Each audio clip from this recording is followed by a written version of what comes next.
Right, good evening, ladies and gentlemen, and welcome to the Parish Partnership Panel meeting of the 21st of November. My name is Roger Dalton, I'm the chair, and Michelle Tatton is the vice chair this evening. Right, we're going to start with your attention is drawn to agenda item 1, which sets out the guidance on how this meeting will be conducted, including the ground rules, and you should have those details in your paperwork. Item 2, introduction. As a way of introduction, I suggest we do a roll call to confirm which borough councillors, county councillors and parish or town council representatives are at the meeting. I'm going to ask Sally if you could do that for us, please. Thank you, Chair. And we will start with our borough councillors and then move on to parish and town councils and finish with our county councillors. When I call your name, please, can you confirm that you are present? Councillor Dalton? Present. Councillor Tatton? Present. Councillor Bell? Present. Councillor Betts? Present. Councillor Banks? Is with us online. Present. We have received apologies from Councillor Bolton and Councillor Boxall. Councillor Coffin? Current. Yes. Councillor Crisp? Present. Councillor Hammond?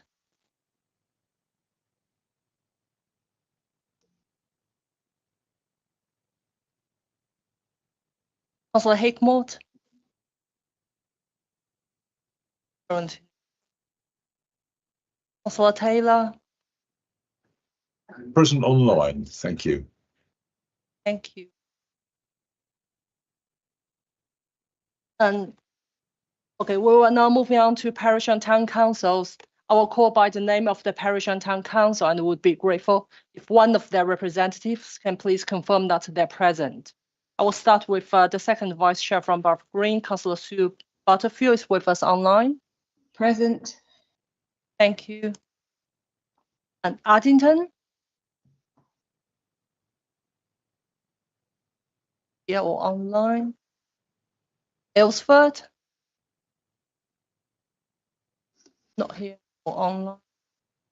Berlin? Thank you. Barham?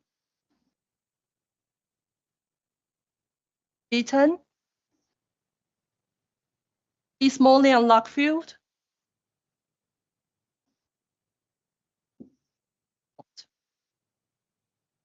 East Peckham?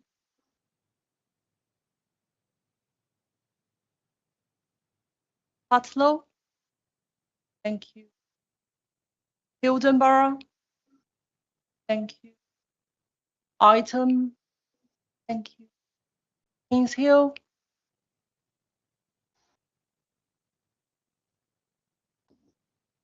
Claiborne?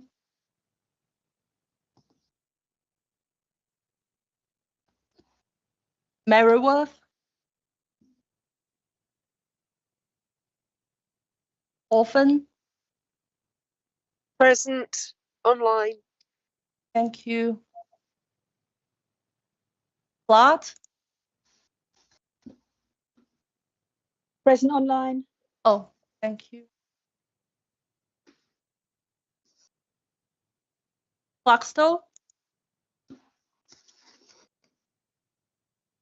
Parish?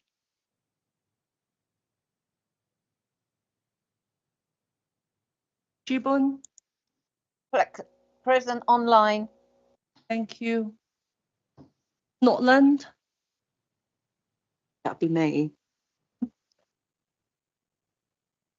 Stansted? Crossley? Wateringbury? Present. Thank you.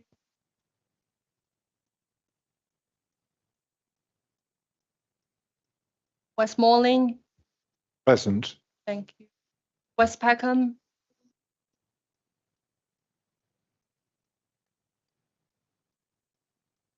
Walden.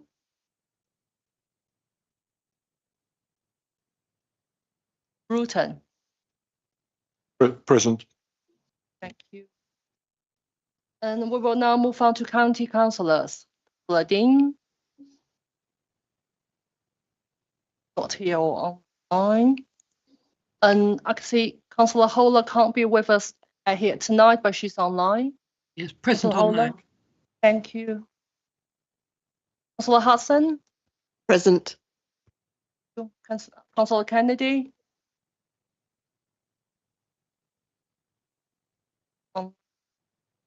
Councillor Rayner. Present. Thank you. That's the roll call conclusion. Sally. Here representing T&M Area Committee. Thank you.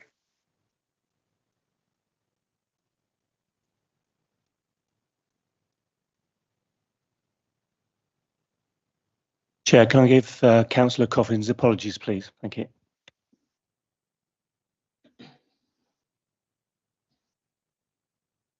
Item 2, apologies to be read by the Democratic Service Officer and further apologies sought from the floor. Currently, we have Councillor Matt Bolton, Councillor Boxall. Any other apologies apart from Martin Coppin? Sally?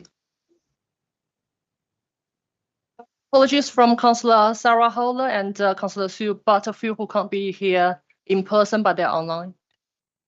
Thank you. Item 3, notification of any substitute members.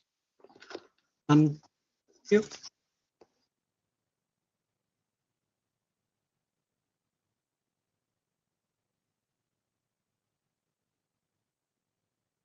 Item 4, minutes to confirm the minutes of the meeting held on the 29th of August 2024 are a correct record. Michelle took that meeting for us online, and I take that you've read and confirmed those minutes in addition. Agreed. Agreed. Thank you.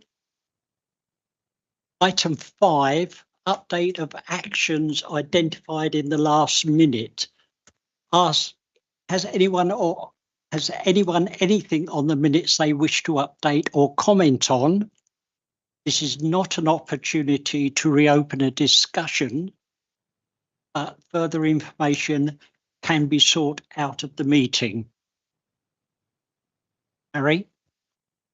I'm happy to give an update on the KCC report that I made last time, together with some additional items, if you feel that this is the appropriate time. Sure, we would like to hear them, Harry. Thank you. So turning now to the report as things stand, I'll start off with the review of road projects, and in particular the Lower Thames Crossing. On the last occasion, we were awaiting a response which was anticipated in early October. In fact, within a few hours of the due date, the government announced that they were postponing it until a decision until the second half of May in 2025. It's unfortunate for Kent. It's a clear postponement of the start. It's not a forever. The decision will be made in May, one way or the other. But it means that the skill sets and so forth can't be worked on in the meantime, with any degree of certainty. Next up. And of course, there are associated road improvements. So, for example, Bluebell Hill, which it was due to benefit from the Lower Thames Crossing. It may still benefit from it, but the work won't commence as early as it might had a decision been made. Moving now to transport and the buses. There was again uncertainty last time, now replaced with a better degree of certainty. The government announced a subsidy for buses in England of very close to £1 billion on Sunday. of which £23 billion will be allocated to KCC, or we're led to believe that that's the case.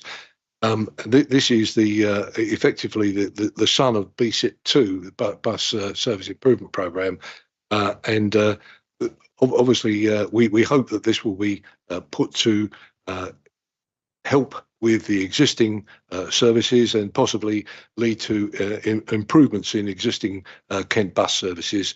There will, of course, be, as was announced in the budget, an increase in the minimum fare from £2 to £3 for those bus services which or bus operators who subscribe to the national scheme.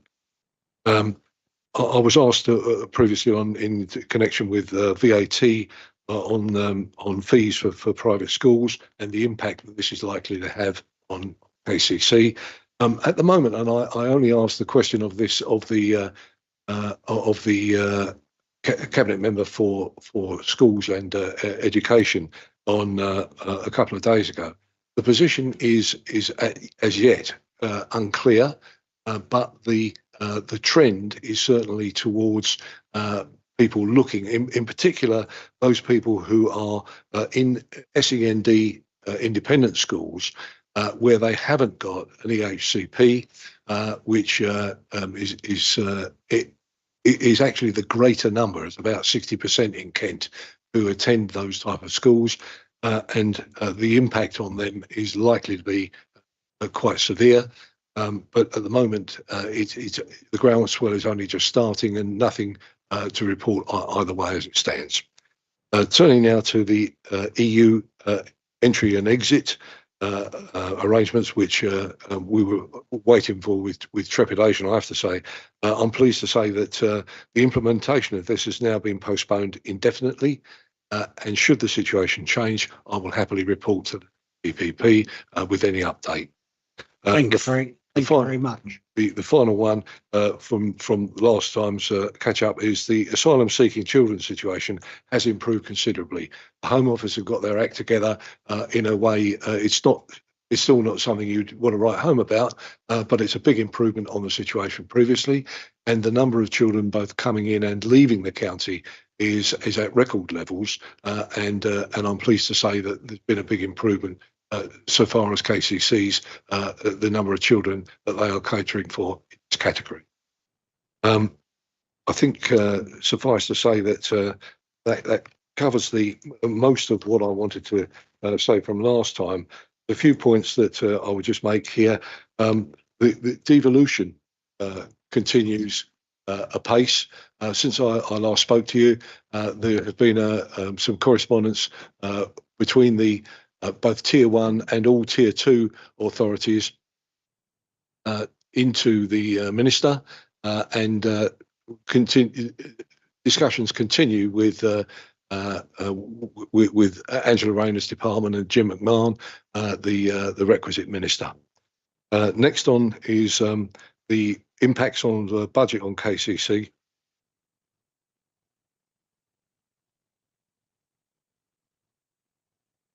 I'm obliged, thank you. The budget on KCC is in particular on the social care aspects and the living wage increases.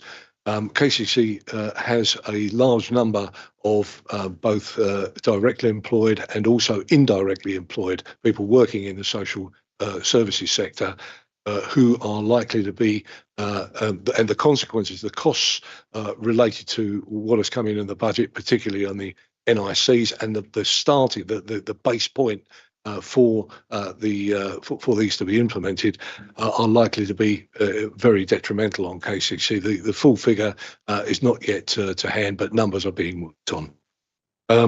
And I think one final point I would make is the significance of the winter fuel arrangements, which were announced back in July, August time. KCC is actively promoting a support fund, which in order to assist those people who are able to or in a position to be able to claim funding, but who don't. and assistance is being rendered and applications being made. So if anybody here knows people in their villages, their parishes, and needs assistance on that, then K6C councillors are in a position to pass on details of the officers to speak to. And that's the end of my report, Chairman. Thank you very much.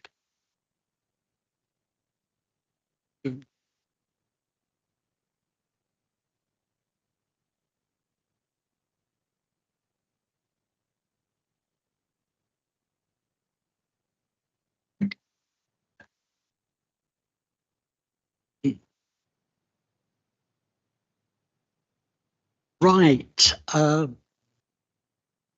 Item 6. It's a real great pleasure for me to introduce our new Chief Executive, Damien Roberts, that's sitting next to me, and he's going to have a little talk with you. Damien. That does sound a bit ominous. Chair, can I just say to start by saying thank you so much for inviting me here. I've been in my post still for less than 6 months, but I'm absolutely loving being here.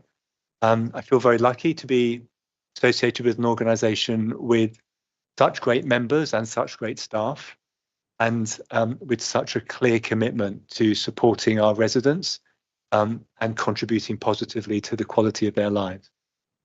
Can I also thank all of you for coming out on this incredibly cold evening? I think this is the real test of sort of, I guess, grit within local government is, you know, when it gets tough, the tough get going. And I stepped out from my offices just to walk across, and I thought, my goodness, it is so cold this evening. So thank you all for coming. I'm very aware that you've got some really interesting items on the agenda and the items that I know you're keen to hear about, including progression nationally with the National Planning Policy Framework. But I did want to share with you just a few perspectives and thoughts that I hope will be stimulating and maybe result in some questions. So if you don't mind me taking up a little bit of your time, then I'll share some perspectives. I think the first thing is that in local government, at parish level and borough level, we are absolutely at the heart of local democracy in this country. And it's something that can easily be taken for granted. Indeed, if you look at the research after the Second World War, when residents across the country were asked how important local democracy was to their lives and their future, it was incredibly high. They had fought 2 world wars for democracy, and it was at the forefront of people's minds. Unfortunately, every year since that date, the importance of local democracy in the minds of residents generally has declined year by year. And yet in those countries, increasing number of countries across the globe that aren't led by a democracy, they know all too well the consequences of not having this wonderful system that we have in this country. And people often ask, you know, what is special about being part of Britain, the UK? And one of those things is our local democratic process. And you as parish councillors and the borough councillors that are here are at the absolute heart of that, the grassroots of that, and help contribute to and hope keep alive local democracy in this country. In a world where things are always changing and where sometimes big can be presented as beautiful, I think it's really important that all of us play a role in reminding particularly governments that while big is sometimes simpler, actually being hyper-local, particularly in your parishes, is a very powerful position to be. You are incredibly agile, efficient with the resources that you have, but you're very close to your communities. You know them at a level of intimacy and understanding that national government can't even imagine. You're very good at delivery on the ground, rather than just necessarily talking about things. You're good at understanding and seeing and being focused on achieving the outcomes that are needed. But I said that we operate in a world that's changing, and one of the things that's on the horizon is the concept of local government devolution. And nationally at the moment, those conversations are happening at upper tier councils. Within this geography at the county level. And certainly we as officers and members are keen to make sure at every opportunity we remind government, local government is multiple tiers and we all have an important contribution to make.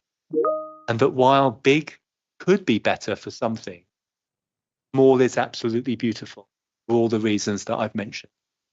And so local government still, I think, needs to make its case around our significance, relevance and importance within the future of democracy and local government.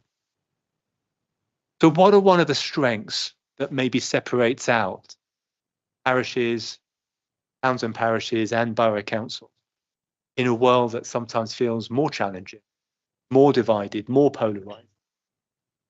I think one of those things is our ability to bring people together, our ability to collaborate.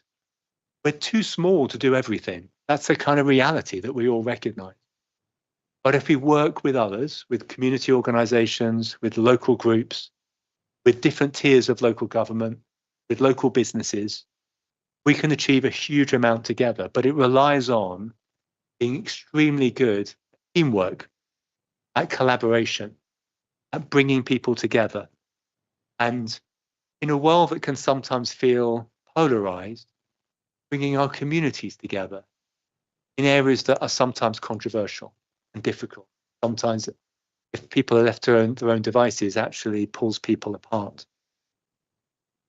The other thing I wanted to say is that I attended a meeting recently where the person presenting shared with us what the biggest risks were facing this country and this globe. They were citing some research that had just been conducted with some great minds around what they saw as the biggest risks facing our society.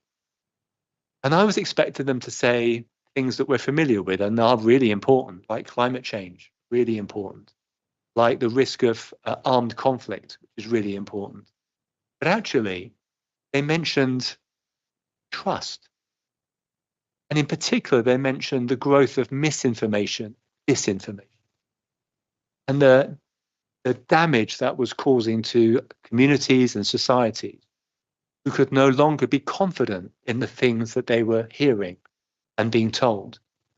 And we know when we look back over the summer, some of the social unrest that occurred was on the back of disinformation and misinformation.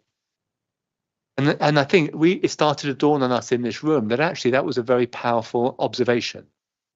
But also, at a time when there is more confusion about the truth and more disinformation being presented, it's more important than ever that public institutions can be those institutions that local residents can trust for the information that they provide, the perspective they offer and the judgments they make. And this is a challenge not just for parish councils, not just for borough councils, but I think there's an opportunity for us to play our part and to make a difference. In local government, we are financially challenged.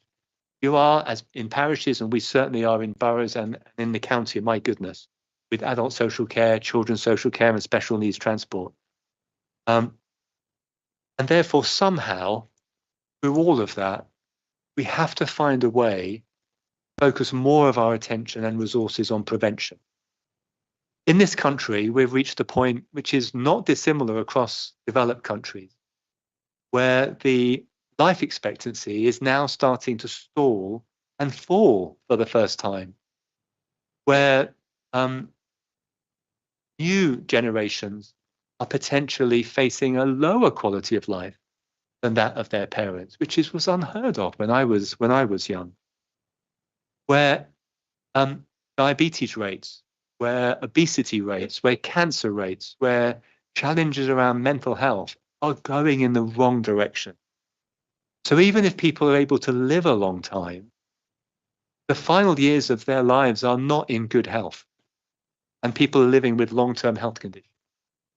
And we know from the evidence that a lot of that is preventable through information, through education, through positive preventative action. And if we're going to make a dent in the challenge that our health system are facing and the challenge in the adult social care system, and I think the shocking challenge around mental health, do you know that today, for men, just choose men, but it applies to women as well, but particularly to men, what the greatest cause of death is, mortality is, for people 11 to age 50? Suicide. I mean, that's shocking, isn't it? In a world where it used to be losing your life in an armed battle, and it used to be through high-risk activities like driving a car too fast. But today it's losing someone's life at their own hands. There must be more that we can do individually and collectively to make a difference in the community. And I think we have many of the tools at our disposal. We know the power of exercise. We know the power of being able to enjoy the outdoors and our beautiful landscape.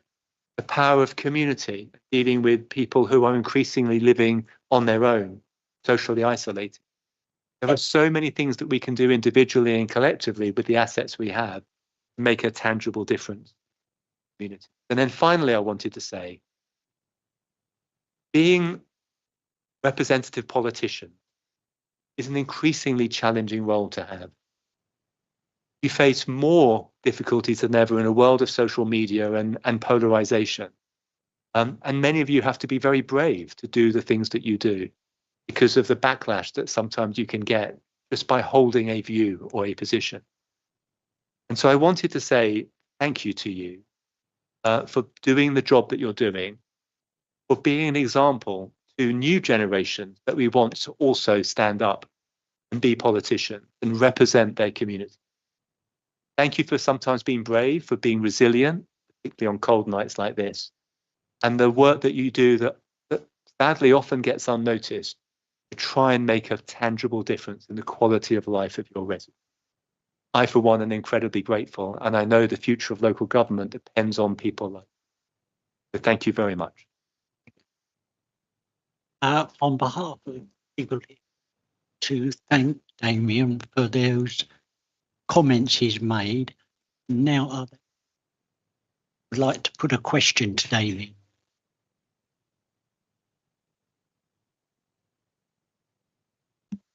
Yeah, I'm Steve Crisp, Bourne Ward councillor. I think that was a brilliant speech. I think you've covered a lot of ground, which I feel I need to sort of forward personally throughout my term. Is you mentioned food security, climate change. Probably the other big one is planning, and all those things. Basically, I just wanted to say congratulate on that speech.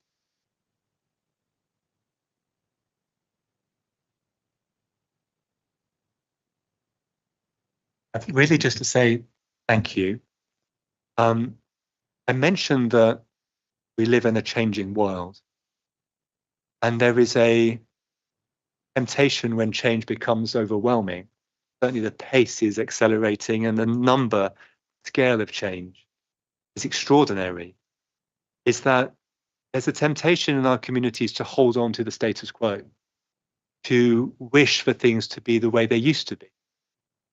And I think one of the challenges that you certainly have as politicians is how you help your communities to navigate that change positively, to make sense of it and to navigate it in a way where, while change involves some level of loss inevitably, but actually help to define the positive opportunities that change offers to support your communities through that difficult process. Thank you. Any parishes? Oh, Yes, Chair. Sue? Yes, Chair, if I may say a few words to the Chief Executive. Thank you so much for your presentation. And I'd just like to pick up on the mention of the importance of borough and parish councils and how they make a difference to the local community.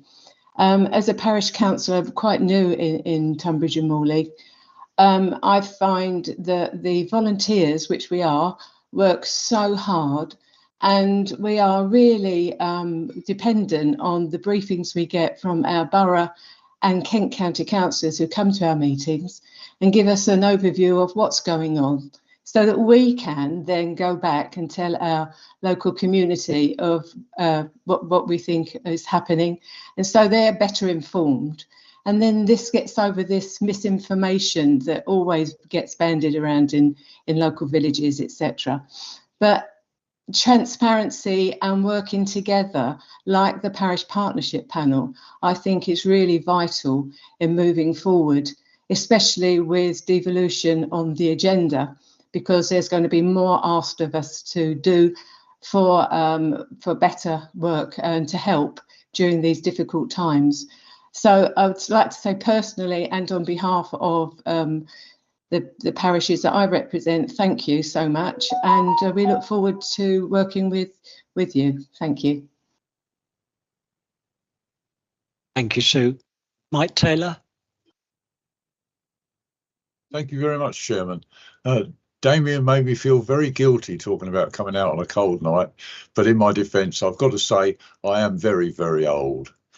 You raised a really good point, an important point about the erosion of local democracy from above, and that's something that's very close to my own heart.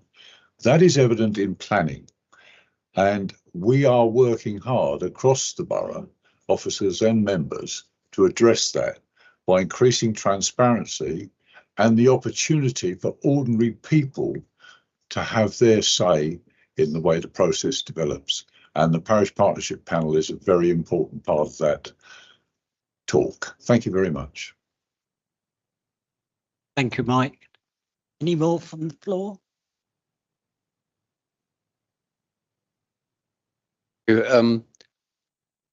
Apologies from going to the broad brush, the very mundane. Harry earlier mentions the impact of the budget proposals on national insurance and so on Kent County Council. I was reading an article earlier today about the impact on parish councils and the fact that parish councils are not going to be exempt from, I forget what the technical term is, but basically the full impact of the national insurance rate rises and the lowering of the threshold is going to be felt on parish councils, and the fact that that leads to the implication that we will need to increase our precepts to fund that. There seems to be a disparity between what's happening with higher tier authorities and the parish councils. I'm just wondering whether the borough council will be able to lend support to any campaign that the parish councils might have through KMC in terms of persuading the government to change their mind on that fact. Hope that makes sense.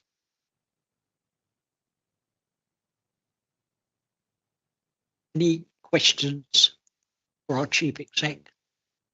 Finished? All happy? Here's so.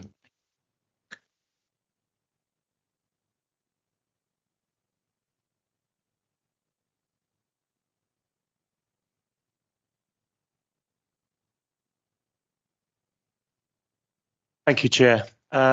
Yes, this was an idea muted. I'm trying to remember actually when it was actually muted, but I think it was at the Climate Change Forum. And just to put it into context, to my right is Jenny Bates, and she, my first introduction with her was I think through the climate change strategy that she produced for Shibham Parish Council. And I was absolutely so amazed at the efforts that she put into this strategy that I thought it's worth sharing those ideas and trying to encourage other parish councils to sort of follow the lead that Jenny's given here. And then it progressed on to potentially doing a presentation. Now this is supposed to be a double act, but this is about my limited what I'm going to do tonight because of I think the focus should be on Jenny and her presentation, because it is an extremely good presentation that you're about to see. But this is more about the event that they held through Shibburn Parish Council and Plaxtal, and how successful that event was. And I think the main purpose of this presentation is to try and engage other parish councils into what has been done and share this as sort of best practice, and with the hope that any parish council can contact me, and I can go through Jenny to connect you and give you further advice if you want to broaden your climate change strategies, or indeed put on a workshop, as indeed Shibburn and Plaxtal did. So without further ado, I will pass over to Jenny Bates, and you'll see a really good presentation. Thank you.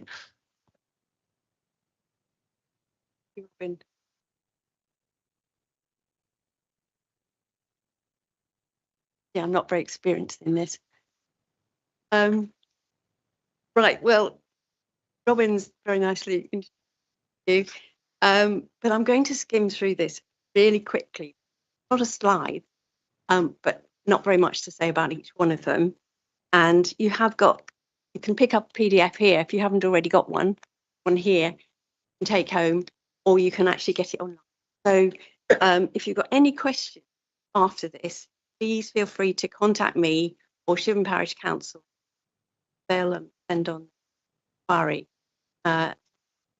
basically answer any queries or help you through any project.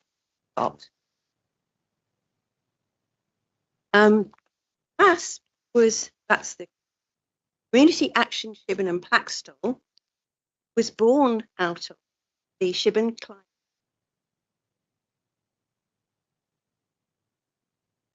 Can you speak to the microphone, please? Okay. Yeah, I have got a very close, sorry, soft voice as well.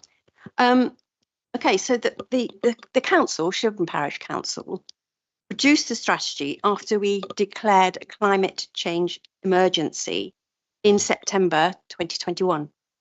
And then we launched the strategy in 2023.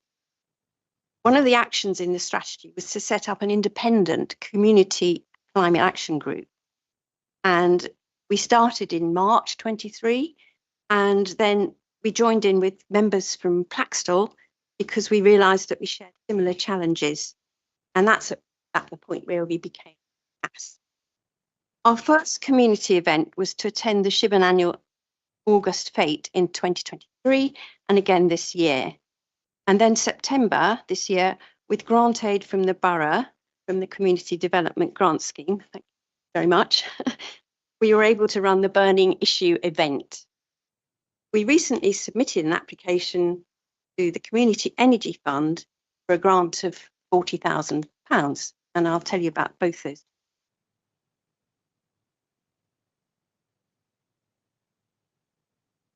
So we took advantage of Shibburn Fete to advertise the Burning Issue event we were to run in September, when we had about over 80 people attended, and we filled the Plaxtal Memorial Hall, providing an excellent opportunity for them to feedback for us to put into our community application,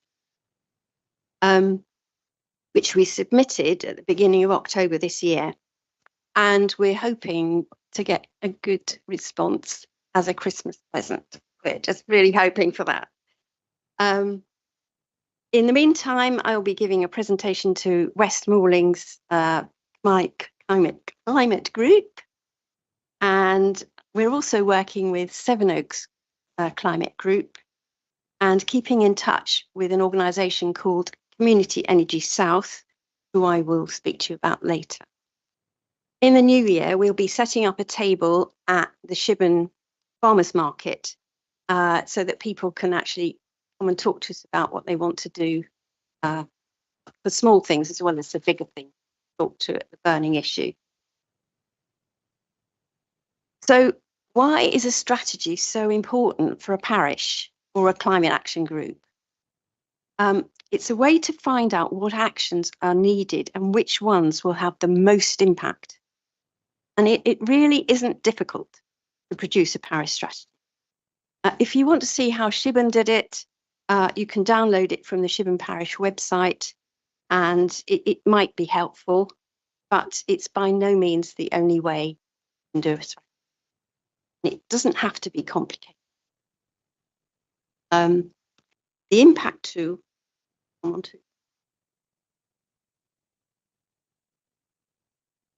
the impact tool, the impact tool is something which was developed by the Centre for Sustainable Energy with the University of Exeter. And it enables every parish or district or region or nationally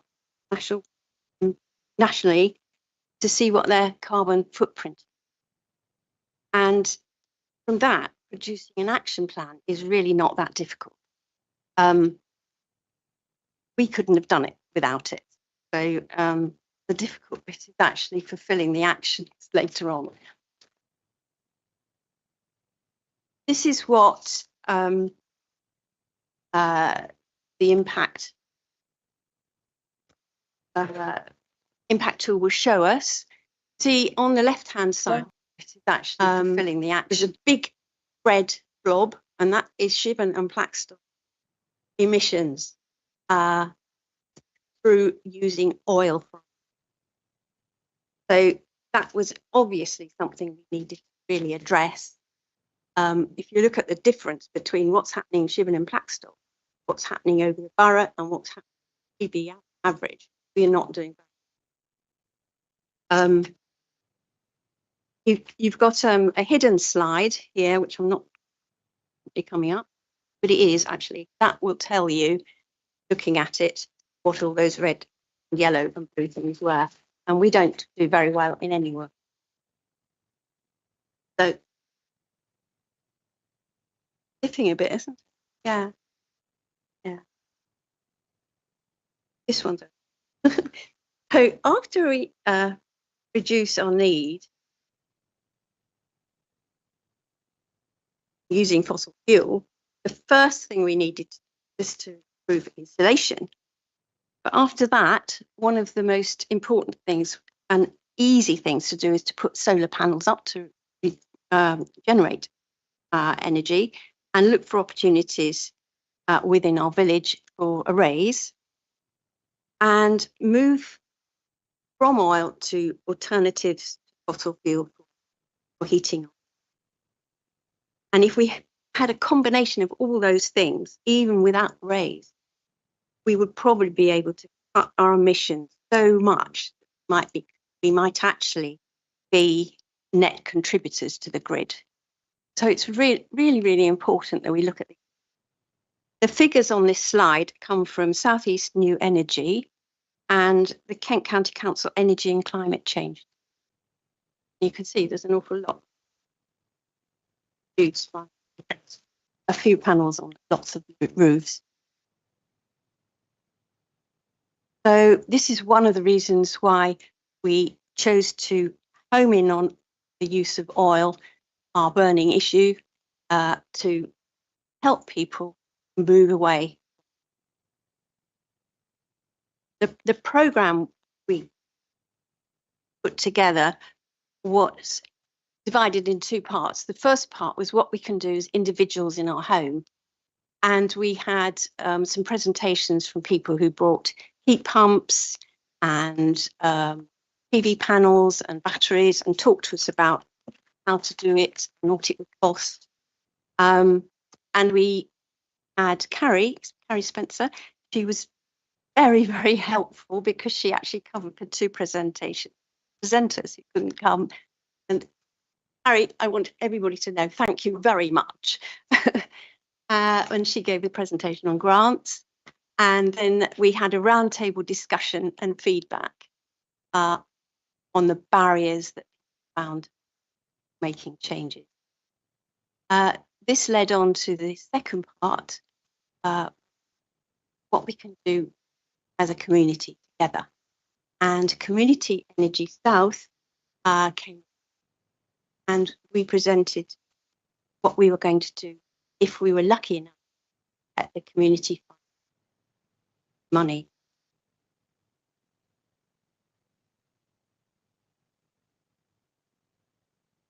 So, as well as the presentations, we had a presentation on a loop in the lobby, which was on the fabric first approach, which is basically looking at how you insulate your homes, how you reduce your actually energy demand. And that's all this there you'll be able to. The roundtable discussions, they were really helpful because they actually showed us what we're most worried about. And we could then put that information, that feedback into our application for the Community Energy Fund.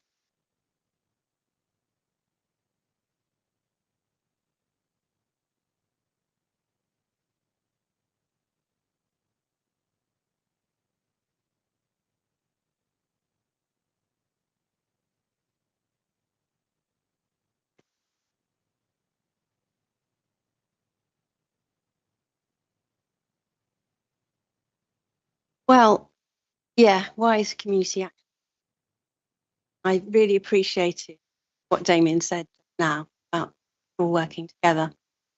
The government given us a clear indication that if we want to reach carbon targets, we can't do it. We can't do it as parishes and from grassroots level on our own. And the boroughs can't do it. And nationally, it can't be done without us. We all have to work together. And there are quite a lot of new funding streams coming through, which we're keeping an eye on with Community Energy South, really helping us an eye on national, how we can take advantage of what we're expected to do. So that leads me on to the Community Energy Fund. And well, first of all, tell you what it is. The Community Energy Fund is administered by the Greater South East Net Zero Hub. And currently the fund is closed, but it's worth keeping an eye on at all your parishes and groups because there could be some more rounds coming up in the new year. And if it's not the community fund as it is now, it could be something slightly different. So it's worth keeping an eye on their website.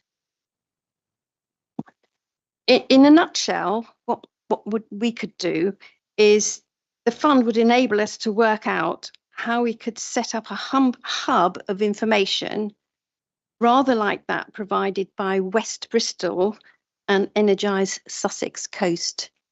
And in your PDF, you will find their websites. And I particularly suggest you look at Energise Sussex Coast website, because that will actually show you exactly what can be done in a hub, and it's great. I'm not going to tell you anymore. It's up there on the screen, but this application and going down this route might sound extremely complicated, which is really helpful for us at this point to get the funding, because we can't do this. We can't do this without some real professional help. This would be a pilot project in Tunbridge and Morling, I think. I don't think anything else done like this, have they? And it could be rolled out to, in itself at the moment with us, to include some more villages and communities, or it could be used as a pattern for other people to do something like this right across the borough. If anybody wants to know the process we went through to get to putting in an application, please do contact me or Shibburn Parish Council, because it was quite complicated, and we did need, ultimately, for the final application, we did need some professional advice. Show you how we could get that without having to pay up front for it.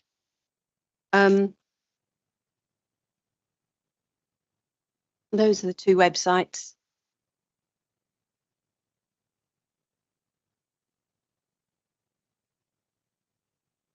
I've mentioned Community Energy South, and they came to our Burning Issue event, and Ollie Pendred, their CEO, gave a very optimistic vision of how we can all pitch in to make a difference. Do go to their website and see how others have developed community energy projects.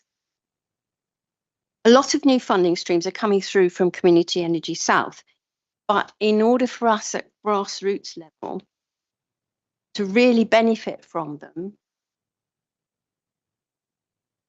we need to work closely with the borough and be in partnership with CES for the funding to be able to reach us down at parish level.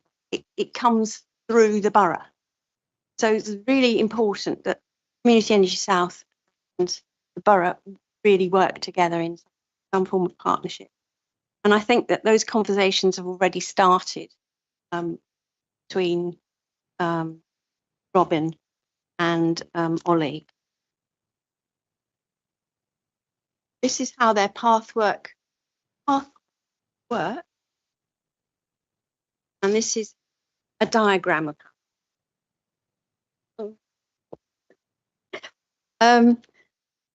actually, this path is what we have been on in Shibburn and Plaxtall, but without the support of Community Energy South. And this is one of the reasons why CASP is hoping that the borough will join with CES in partnership to enable all Tunbridge and Malling parishes to benefit from the support and funding streams that CES can provide. And that support will be at the earliest stage in a community group's journey. For us, it's been a very, very steep learning curve, but with CES, and those of you who are interested and who've got CES with you from the very beginning, it would make it so much easier for you. Finally, we at parish level cannot do it on our own, and we need to work closely with other parishes, the borough, Kent County Council, South East Power Networks, just to name but a few. They need us too. Government has accepted that change needs to come from the grassroots as well as being enabled by regulation, sticks and carrots and funding. We need Community Energy South. But I was very pleased to hear what Damien Roberts said to us this evening. The other thing is this, and this is a bit, I'm going off a bit pieced here, so I hope you don't mind. And I do respect Mike Taylor and Robin Vett for doing in terms of planning. Our borough needs to be brave. For instance, no more homes should be built which will need retrofitting with PV panels and heat pumps. Would any of us here buy a new build that needed immediate retrofit? We already have an enormous legacy of homes that need difficult and costly retrofitting.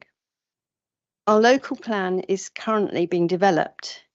It must have strong development management policies, which require standards which go beyond current building regulations in order to reach net zero.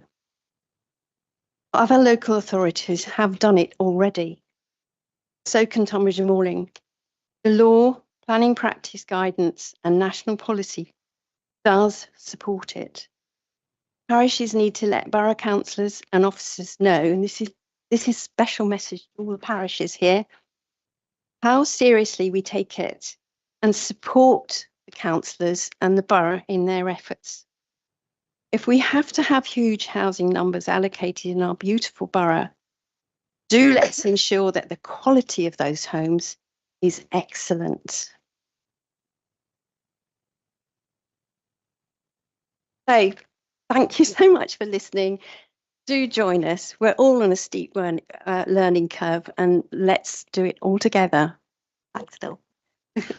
Thank you. I'm sorry, I think I've overrun. Thank you, Jennifer. Robin, anything else you want to add, Robin? I don't know, Chair, if you want to invite any questions for Jenny. But just to thank Jenny for, I mean, it's not the common kind of thing that I'm sure that Jenny does, presentations in front of borough councillors, parish councillors, Kent County councillors, but I think she did a sterling job whilst dealing with the issues with technical issues with computers or what have you. I'm going to come in just at the very end because I was supposed to be doing a double act here, but I thought no, let's hear Jenny. So I'll just come in the end, Chair, if that's all right, just to give a really quick update on some exciting stuff that's happening in our borough in terms of climate change. So back to you. Do you want to do it now? Yeah, let's button this one up. Right, so in my double act side of things, I'm just going to restrict to, I'm going to give a, with the permission of the chairman, I'll give a fuller update at the next PPP with hopefully some glossy pictures in a similar vein to Jenny. Probably not as good. But what I'm going to do is just concentrate on what's been agreed at Cabinet last week on the 12th of November. It's a significant approval that we've given to a contractor that will be starting in the earlier part of next year to the process of decarbonising Larkfield Leisure Centre. Hopefully you've seen your bulletin, your very first quarterly bulletin that's went out to parish councils. There's a bit of detail in that, but just to summarise, in excess of £1.5 million worth of grants were successfully applied for by Tunbridge Morning officers, and obviously we were successful with those grants. So as of last week, the approved contractor will be given the go-ahead for Larkfield to replace gas boilers with air source heat pumps. We'll be installing further PV panels. But to cut long story short, after all those works are done, Larkfield will be our very first carbon neutrally run leisure centre in Tunbridge and Morning Borough. And the even better news is that we've only had to contribute around about 10% of our own monies to enable us to do that because of the significant grants that our really, really good officers were successful with. So I'll stick at that and I'll keep you updated as to when those works start. And I'll give you a fuller update of all the other exciting things that are happening in and around the borough in relation to climate change at the next PPP, if that's right, Chair. Thank you. Thank you, Robin. Mike Taylor. Thank you very much, Chairman. My thanks to Jenny and for her courage in facing up to this.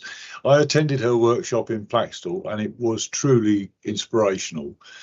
Both Robin and I are very much aligned on climate change mitigation and renewables, although perhaps looking at our vehicles, we go about it in a slightly different way. I just wanted to make sure that parishes were aware that during the course of next year, we will be drafting the new local plan with policies on climate change, and that is an important element. How much we can actually get through into the local plan depends on the government, but we intend to try our hardest to ensure climate change mitigation is built into our local plan. Thank you. Thank you, Mike. Any questions from the floor?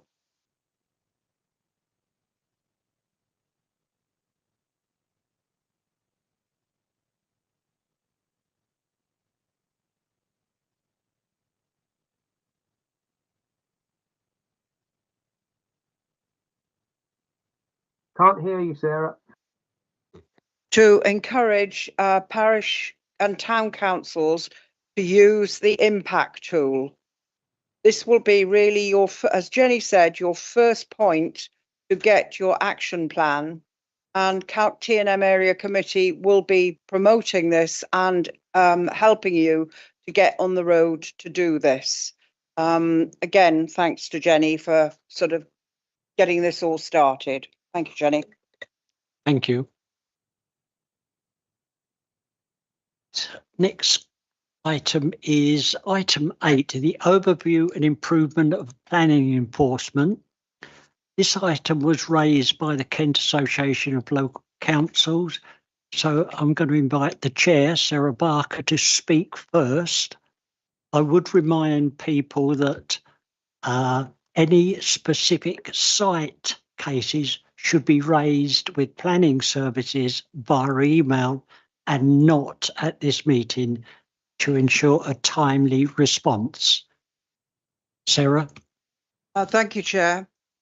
This has come up several times at our area committee meetings, that members are very frustrated that they do not feel that enough action is being taken on the enforcement cases that come through from their parishes.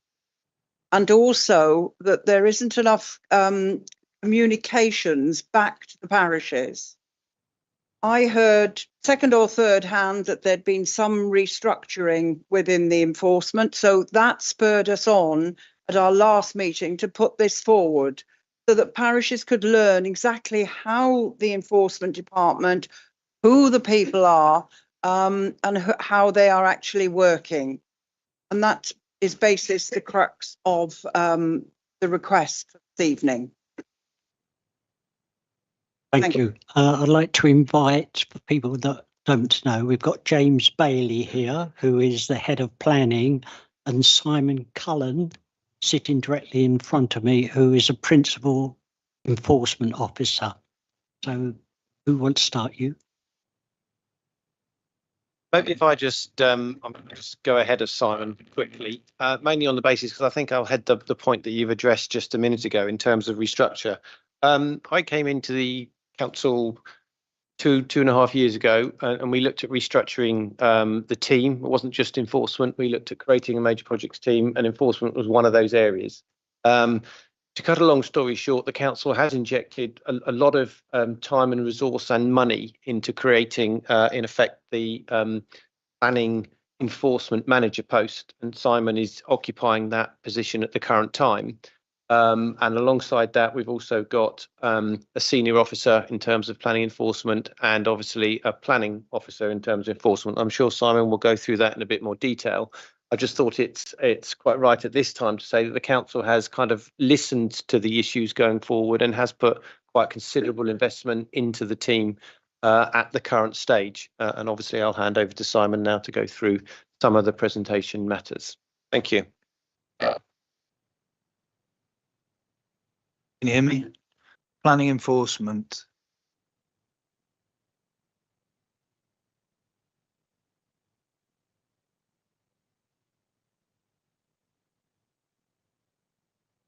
The Council's planning enforcement plan sits in accordance with the National Planning Policy Framework. See the main things there are the maintain public confidence, act proportionately, and take action where it is appropriate. Planning enforcement, ask yourself, is it development as defined by the Planning Act? Development is works which materially affect the external appearance of a building or materially change its use. Not everything in planning enforcement is an enforcement planning matter. Cars parked illegally, noisy neighbours, building over boundaries, which we get a lot. Internal refurbishments and alterations also do not need planning permission. Works unless they're working to a listed building. A good thing to remember, it's not a criminal offence to carry out works without planning permission, but to do so, you do at your own risk.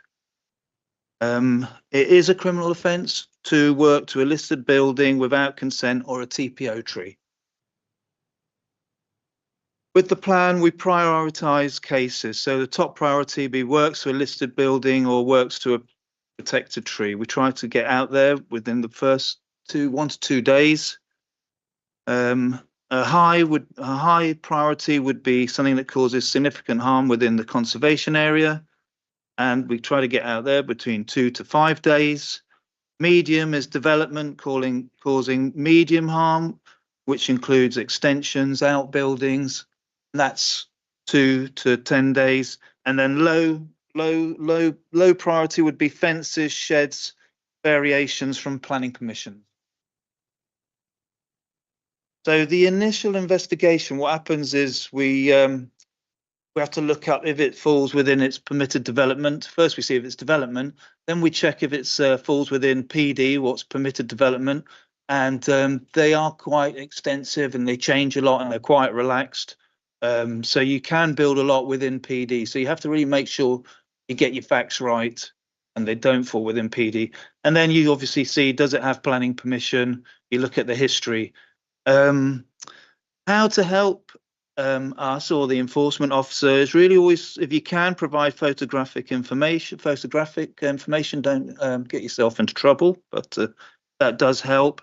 And also the exact address and location. So we often get this in a field over to the right. So the more information you can give us, the better it is, and allows us to early triage the complaints and close those where we have no power.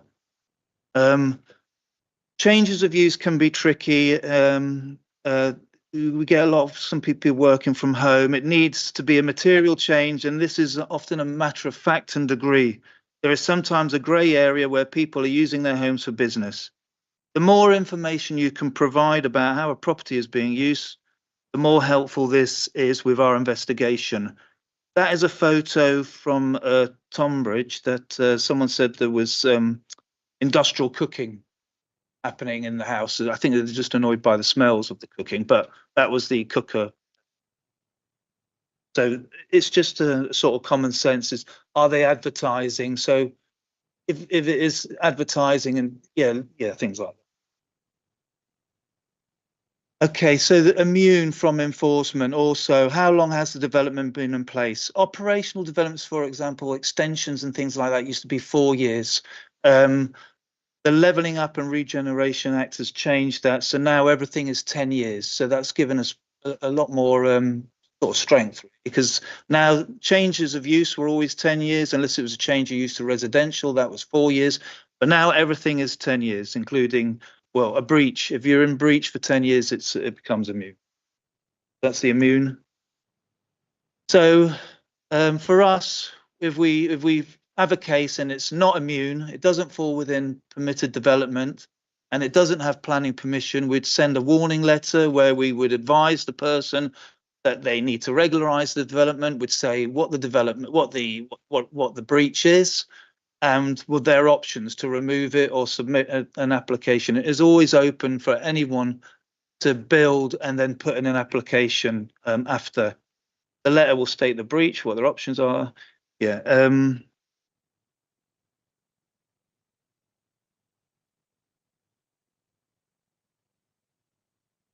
Yeah, this is more for officers. When inviting an application, we always have a line that, because I've had before where you've invited an application and it gets refused, and they say, "Why did you invite an application?" So it's always, we always put a line that this will be so the planning officer can assess it alongside policy, and anyone can make their objections known. Expediency. What we do after we send the initial letter out, we'll look at inviting a planning application, or a lot of people say, "Oh, it's been here for 10 years or whatever." Then we say, "We'll put in a certificate where you can prove that." If we get no response, then we need to kind of look, is it expedient to take enforcement action? There's lots of things that are built that are just slightly out. I mean, you don't, not anyone who drives through a village at 32 miles an hour gets prosecuted. So there are things that are slightly out. We need to, it needs to be quite harmful. This is an appeal I did recently from a notice served from a colleague. And if you look at the top picture, you can see it's in Kings Hill. There's all boundaries are low, aren't they? So, and then this person just put up like a barricaded themselves in. So that was it's quite obvious. I was quite confident I'll win that at appeal. But if everyone had high boundaries, it gets a bit trickier, and we shouldn't really be serving notices just to lose them on appeal, because it's a lot of paperwork and they could go for costs. So tools to enforce. Negotiating is obviously the quickest at the moment, because the planning inspector seems to be they've got a big backlog that they're trying to reduce, but it can take up to a year to get decisions. So negotiating is always the better way that we try to do, and taking formal action is the last resort. PCNs are a good way to gather information, and the fine is usually quite a little with PCN, but it's always good with PCN if you, for example, if you serve a PCN, for example, someone's using their outbuilding for residential and they don't answer the PCN. If you later serve an enforcement notice and they haven't answered the PCN, it's just good to prevent costs, because you can say on balance, well, we got it wrong, but they didn't reply to the PCN, so we served a notice. Okay, so the enforcement notice can only be served once the development is in place. I've been asked to serve notices when it's not even been built yet. On a notice, you need to have the requirements for them to reduce, to cease the breach. So you say take down the extension in its entirety and that kind of thing. So or cease the use, and but you can't serve a notice on. Sometimes people are fearful what's going to happen there. Listed building enforcement notice, same as an enforcement notice. Breach of condition notice is if they obviously breached a condition and they can't appeal that. There's the 215 notices, which for untidy land. The new enforcement warning notices, we haven't done it yet. They've only just come out, so they're sort of inviting applications. Stop notices, temporary stop notices. Again, you have to be careful. You've got your facts right, and it is causing harm, that it couldn't get planning permission. Because like I said, it's not a criminal offence to build, and then you serve a stop notice because someone doesn't like the building work, and they, you know, they're laying off a lot of people probably working, and that can backfire. So you have to be careful. Completion notices are very tricky. They're sort of like for people who've just I've had it before where they've just left scaffolding up and we was trying to serve a completion notice. They're very tricky because all they do is take away the planning permission. Then you can just reapply. So they're quite, they're not, I've not served one, and I don't think you'll find many people have. So after you serve the notices, then it's post the notice. After you serve the notice, it's a criminal offence. So if they don't comply with the notice, they're stupid enough not to comply with the notice. Not only is it a criminal offence, then you can prosecute, or you can take direct action. They both have ups and downs, but that was you work with legal to do that. Direct action is good because you just take away the breach. Prosecution is good, but sometimes, as we've got some case here where they've prosecuted, but the breach is still there. So the direct action, you take it away and then you put a charge on the land. So that's a good way forward too. Thank you.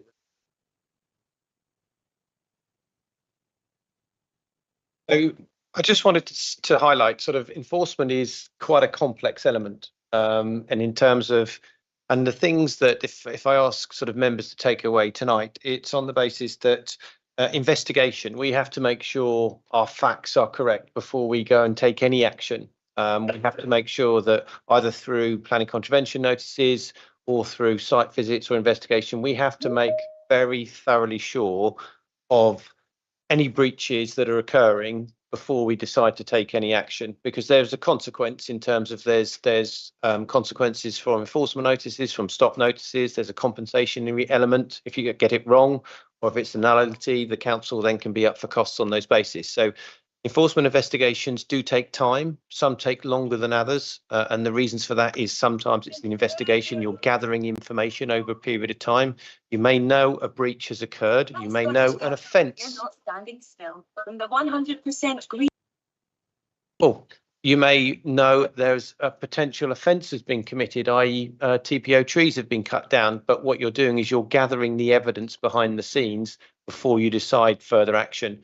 What Simon didn't mention there is, you know, you've got injunctions, you've got some very high level intervention measures that you've got, and Simon did highlight the tools that you've got for enforcement. So there's lots of tools, but as I said, enforcement is based on information, it's based on discretion, it's based on expediency, and we will never serve a notice if it will get planning permission in the first instance, because at the end of the day, if you appeal against the enforcement notice, you could appeal under ground A, which means planning permission. They're requesting planning permission be granted. So on that case, we will always have to consider, before we even think about serving a notice, if planning permission would be granted, we should not be serving an enforcement notice in that instance. So yes, you'll probably notice enforcement takes time, and I know parishes can get sometimes disillusioned by the amount of time that it takes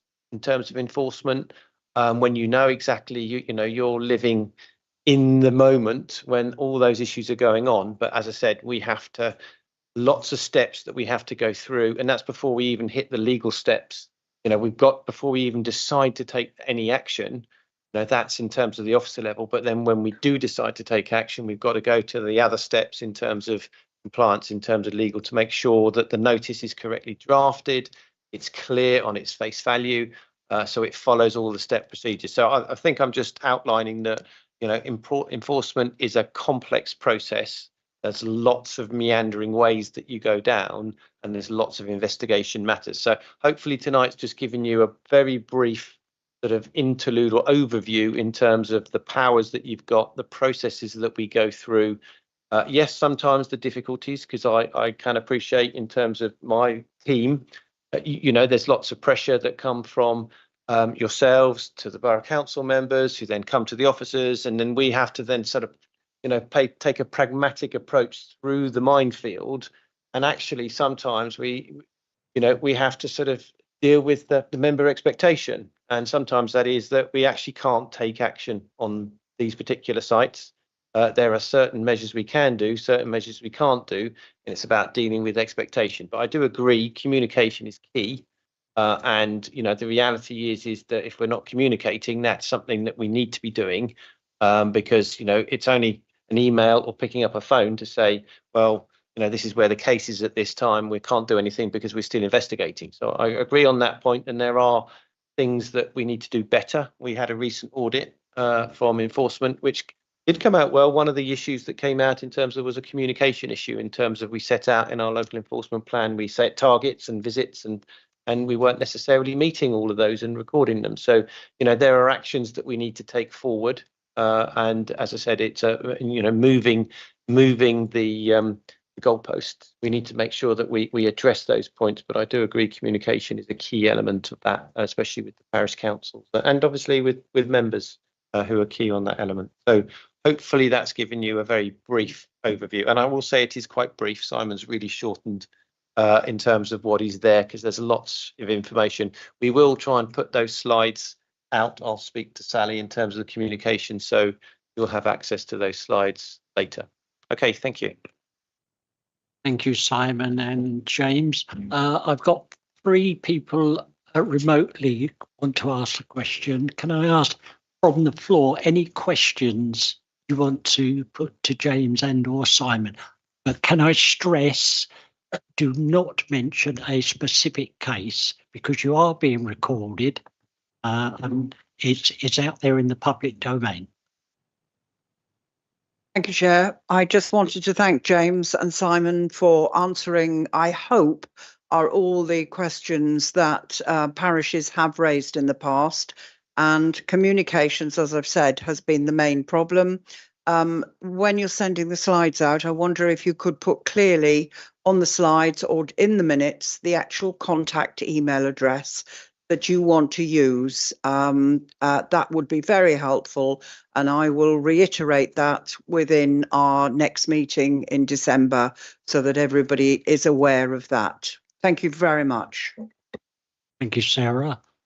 As he came in, Wendy Palmer. Thank you, Chair. Couple of things. Firstly, I know we're having issues with the agile system and reporting things. Would it be possible for parishes to be notified of any enforcement cases that are taken up in their area and how that is progressing? Because at the moment, unless it's actually the parish council that do call the enforcement, if it's a member of the public, parishes don't know anything about it. And as you know, we are having issues with the reporting on the power buy system. So even ward members are having issues knowing exactly where a case is, or even if there is a case. So if they could put that into the IT programming list, it would be much appreciated. The other point I'd say is 9 times out of 10 or 99 times out of 100, if people know that they are going to do damage to a site or a TPO, they will start on a Friday afternoon, and by the Monday morning, there's nothing left to save. They have done whatever they want to do, and it's, oh, whoops, sorry, I didn't know. Where do we go? Where do we go on the Friday afternoon? I know that, you know, I wouldn't expect people to be working on the weekends, but where do parishes go on a Friday afternoon when they get a call from a resident saying the man's out there with his chainsaw and this tree's coming down? Thank you. Well, just to say that any works to a TPO tree you can be prosecuted retrospectively. So just so you know. Yeah, just on that basis, I probably shouldn't say it with Damien sitting here, but obviously, you know, we don't publicise an out-of-hours service in terms of enforcement, and we do realise in terms of there are activities that occur on bank holiday weekends. So we do not have an out-of-hours service, but you know, the issue is that if there are works being carried out to a TPO, we can only effectively prosecute someone if we have the evidence, and I say it's about evidence gathering. So on that basis, you know, in terms of the parish councils, if there is witnessed of a tree that's being cut down, and on the basis that people know that it's a TPO tree, then, you know, I'm not encouraging people to go down that route, but we would need the evidence in any event in order to look at a prosecution. So we would have to take into account all those elements. It's a difficult argument, and every council has the same issue. Most councils don't operate a 24-hour enforcement service, and we don't operate that here.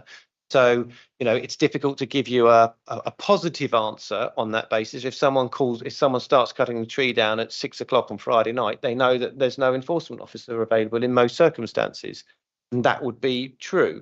The council will still launch an investigation and will look for any evidence. We don't necessarily have to see it, because we could go on the site and see there's a stump there, but we'd have to gain the evidence in order to potentially prosecute someone on that basis. And we would be quite exhausted to do that, but I have to be very honest. You know, that's why we have this, our planning enforcement plan sets out a degree of priorities. And in terms of the highest priorities, if there's, you know, if we get a phone call during normal working hours, if we get a phone call to say a tree is being cut down, we will go and visit that. Normally we will visit that within a couple of hours, but we set in our planning enforcement plan, we will visit it in a day, but it normally is a lot quicker than that. Same like if there's works to a tree in a conservation area, same if there's works to a listed building. You know, all these things are criminal offences on summary conviction. So we prioritise those as the highest priority. You know, a listed building is an asset. You know, it's a finite asset. So the reality is we need to get out there quickly on a listed building. So the same issues apply, and we do our utmost to gain the evidence where we can. But as I said, as Wendy will know, you know, we don't have that 24-hour operation service. To deal with your first question, though, Wendy, you asked in terms of open and closed cases for enforcement. There is a confidentiality around enforcement. In terms of certain information that we cannot divulge into the public domain, but the parishes are privileged to open and close cases.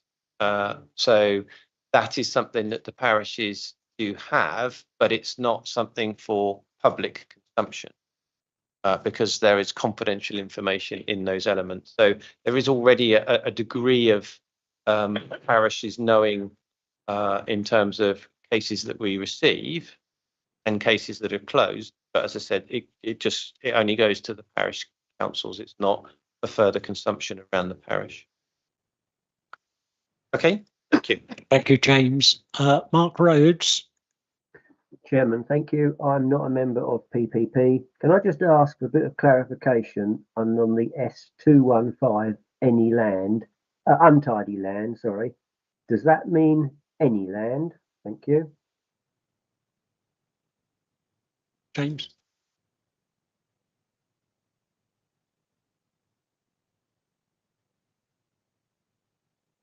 Turned off.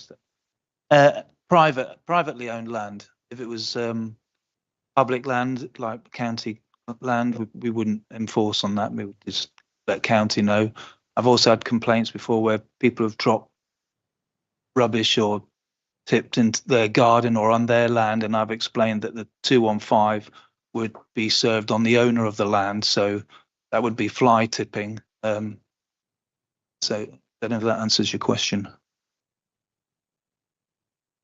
And obviously the bar in terms of 215 notice is that the fact that there has to be harm to amenity on that basis. So, you know, there has to be a judgment made in terms of what is that degree of harm to amenity. Not all sites would meet that bar in terms of a 215 notice. Yeah. Robin? Thank you, Chair. You confirmed that there were certain areas of enforcement that were deemed criminal, and on the basis that potentially they may well do that criminal act over the weekend, and there is no enforcement action available over the weekend, bearing in mind it's criminal, could one not call the police? James? It becomes criminal on summary conviction. So it's not, you know, it says there's a different sort of system. So effectively, it's not something that the police would deal with. It's effectively in the planning acts. There are very limited elements which, in terms of enforcement, that are seen as criminal activity. I could go and build a house in your back garden. I'm sure you wouldn't like it, but that's not criminal activity. And you probably wouldn't allow me to do it. But as I said, works to a listed building, and their works, it's not, listed buildings don't require planning permission.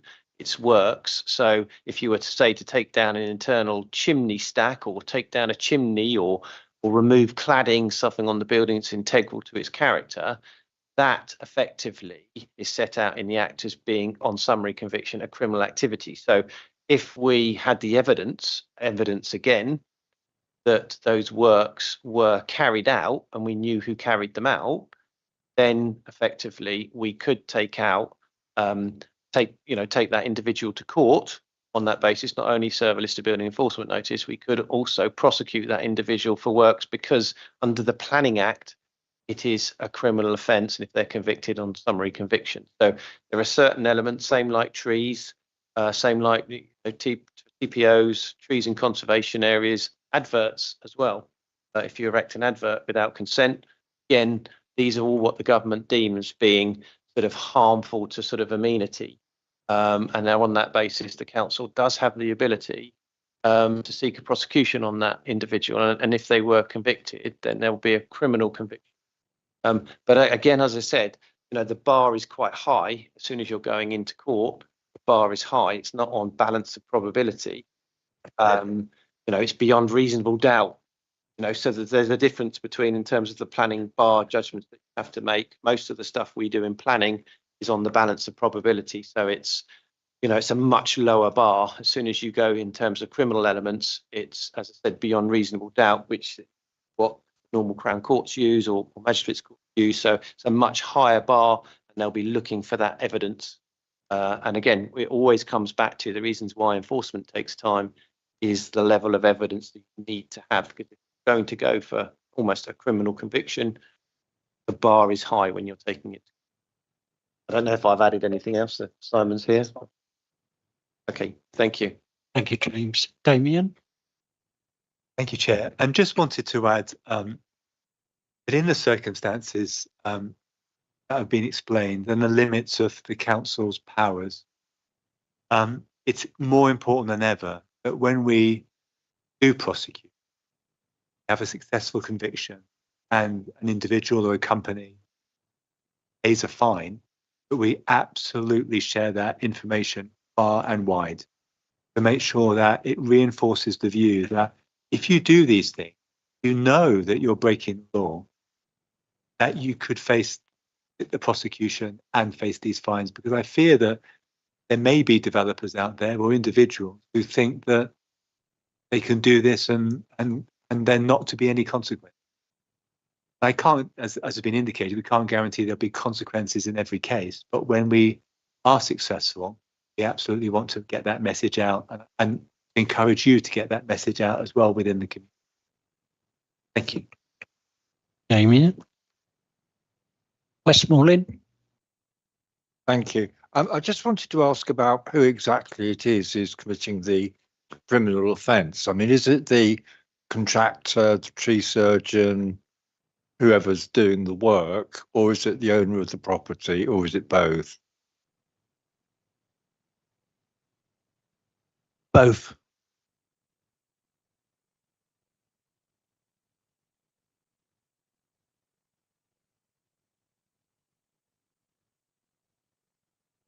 Any other questions? No? Okay, thank you.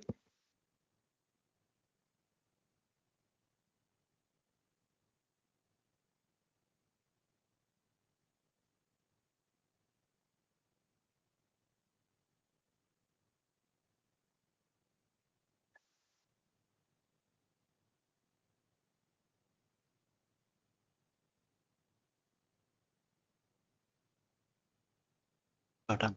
Cabinet Member for Community Service, Anthony. Chair, with your permission, if I can speak first, that'd be great, just to introduce. No. Okay, Anthony, it's all yours. Of course, Des. Is it again? Oh, there we go. I'm on the TV now. Excellent. Parish colleagues, thank you for inviting me this evening, Chair.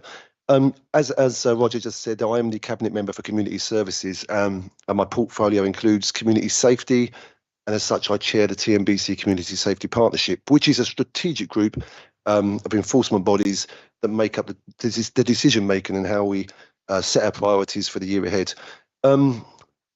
Just as a way of introduction, and I just want to say the Chief Exec couldn't have been more made a more important comment earlier when he stated and highlighted the significance and importance of working together to maximise the impact and where we can make a real difference if we all work together. In just a second, I'll invite Anthony Garnett, who's already been introduced, to speak about a unique project that we saw and ran over the summer using an ASB enforcement team across our borough. This was all paid for by TNBC and the outcomes of the project. But I just want to set the tone, if you like, as to why we did this. You might be thinking, well, why did we do this? And the people of Kings Hill and Snodland will know why we did this, so they just had their little Halloween special ASB issues. We did this because obviously way back in the new year, the Police Crime Commissioner conducted a survey across the people of Kent as to what issues were affecting them, what crime issues, and there was a top 20. And if I said that antisocial behaviour, and you think of all the crime categories, antisocial behaviour has risen to number 4 of the top 20. This is only preceded by homicide, serious sexual offences and terrorist offences. So burglaries and all that sort of thing. People are less fearful when they're being burgled than they are of being a victim of antisocial behaviour, such as its significance. And so we wanted to do something at TNBC. We did what is a unique project, and it's unique because we are the only ones doing it. And I think I've set it up nicely now for Anthony to go through what we did, how we did it, and the results and the outcomes of that. And then perhaps with your permission, Chair, I can come back right at the end. Thank you.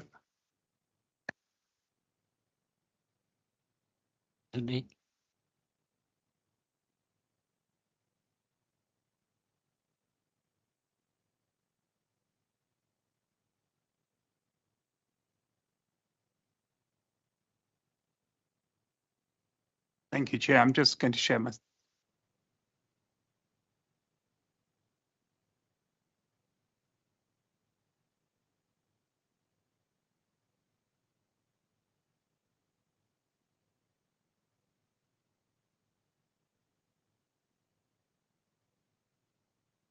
Thank you. Thank you, Councillor Kears. I am Anthony Garnett, as I say, and I have been introduced, so I will go straight into the presentation. What I'd like to do tonight is just to give you a very quick overview, a summary overview, of a few slides just to give you the information about what the team did and how we worked with communities across the 6 months they were engaged. So the community enforcement team ran from April to September this year, and it was a trial in conjunction with all our internal and external partners to put the brief together. We sourced an anti-social behaviour team. We had a team of 3. They worked from Wednesday to Sunday. One of the things we did not want to do was to have them out every day of the week. We looked at this analysis, and clearly Wednesday to Sunday was the days where more ASB was being reported. They had flexible work patterns. So on a Thursday, Friday and Saturday, they worked late term, quite often till 1 o'clock in the morning. And then on the Wednesday and the Sunday, they worked in the afternoon through to the early evening. This provided a high visibility, and this was one of the aims of a presence and reassurance, not only to the public, but if you categorise that to the residents, to the visitors, to the borough, and especially the local businesses and organisations. And I know many of you here in the room had a visit from the team during that period in time. One of the important things for us, which we were very keen to set up, was real-time ASB reporting. So it worked 2 ways. So if we were aware of something that happened immediately in real time, we were able to communicate with that team and redeploy them from their original journey plan. And that was really effective at key times like bank holidays and when special events took place. The team, most importantly, were also, as part of the tender process, accredited under what they call the Community Safety Accreditation Scheme. And in simple terms, they had the power to stop vehicles. They had the power to get a person's name and address. And so this was really useful in working alongside the police on many operations to ensure that we had a lot of resource deployed to certain areas. They were also visible with their uniforms. We gave them liveried tabards. On the back was simply the ASB enforcement team. And we had 7 people trained up for resilience so that if people were on holiday, they were sick. And it turned out we had 2 key team leaders, one for the day and one for the evening.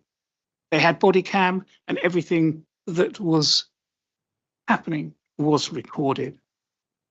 They carried out tasks using planned and proactive patrol duties, enforcements or investigation activity across the borough. They engaged with young people. This was really important in the very early days, because the young people were, who are you? What are you doing? How can we engage? And it was very simply, the brief was very clear, engage with these people. Let's not throw the stick down hard and alienate ourselves. There was a lot of respect and a lot of stats that came out about the less activity from young people, which is really encouraging. We also wanted them to engage with residents. Again, a lot of people saying, well, who are you and how does it work? Local businesses and with internal and external partners. They also had the powers to issue fixed penalty notices for breaches of public space protection orders.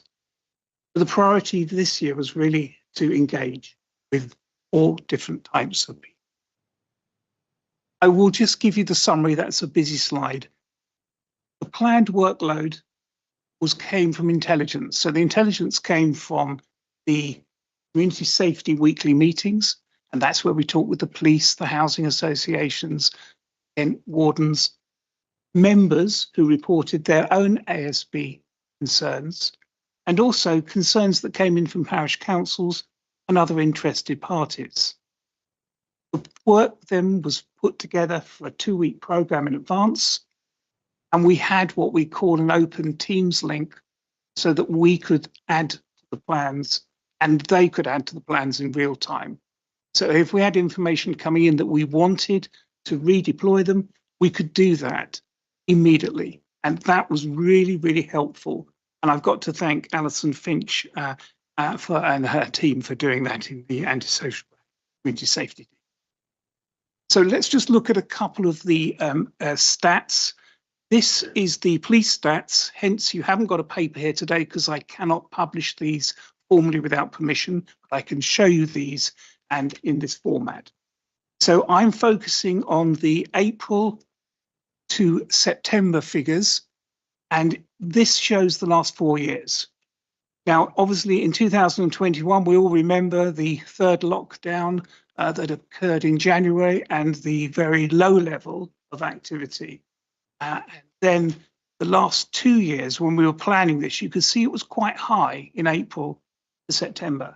And so that's why we wanted to focus on those summer months ASB. And you can see the line that has decreased.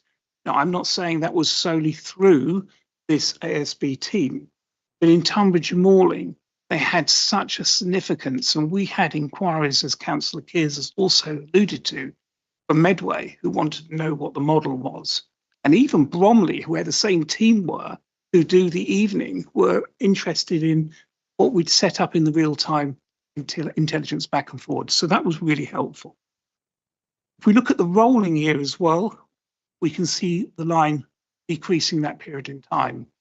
And we're not happy to say, oh, that's great, let's stop there. What we're going to do during the winter is to track these on, and then as we are prepared and planning for whatever initiatives we're going to put in place for next year with the antisocial behaviour team here at Tunbridge and Malling, we can actually look at how we can plan to keep this a high profile. Very encouragingly, if we look at the neighbouring authorities in Kent over the same period, April to September, we can see that Tunbridge and Malling did experience the biggest drop at 11%, which is really encouraging for us. But again, this is a period of statistics over 6 months. So we're not looking at 1 day or 1 hour on the classic How to Lie, statistics book. So we're looking at a wider pattern here. And we track these in the community safety because we're interested in not only how we're doing, but what influences is happening. And this is really important when we have major sporting events, of course, as well, where we work across the county, whether it's football tournaments, Olympics, etc. So that's quite useful. But I just wanted to give you a flavour without overburdening you with statistics. So the type of ASB that's reported, now in very simple terms, we took every single message that came in, 753 of them, and just some classic sort of word searches, just to give us an idea on what content, if you like, was. And if you look at the mention of ASBs came top, not surprisingly. Cars was very, very, very high as well. Surprisingly, we all of a sudden had another avenue for reporting fly tipping and rubbish, and waste service were then sent the information. So the teams got smart within a week. We said, can we have the 3-word destination so they could focus immediately where it was? We could pass that information over to waste services. So that was an unforeseen benefit in the beginning. And waste services did have a huge number of obviously referrals, which helped as a borough tremendously. I won't go down the whole list, but just engaging with residents and businesses, very, very key. And the opened eyes, as we all know, where the different drug activity is around borough. There was a lot of interaction with drugs. And the reason is because we were having reports of drug needles and paraffin being found in different areas. And then we would have them go back, not just once, we'd have them go back at the same place at different times, especially where it's reported, to try and identify the people. And through the body cam, they did identify people, and there were arrests. And especially with our young people as well, we've got to be very careful. When they're filmed picking shopping trolleys up and throwing them into the river, that's not smart. But of course, when we have all the youth workers, when we have all these partners and these meetings, we can do a very quick and very coordinated with the police so that we're very, very cautious here. And these people can be identified. Therefore, different appropriate action can take place. So in finishing the slides, just on the positives, which is really where we wanted to focus on this, we had high profile, visible impact throughout the borough. We had a lot of emails coming in. Hopefully it was a reassuring presence. Young people, residents, local businesses, interested parties. Real-time reporting. We were actually out, and I was out with them as well. You could see the respect they had. Very good.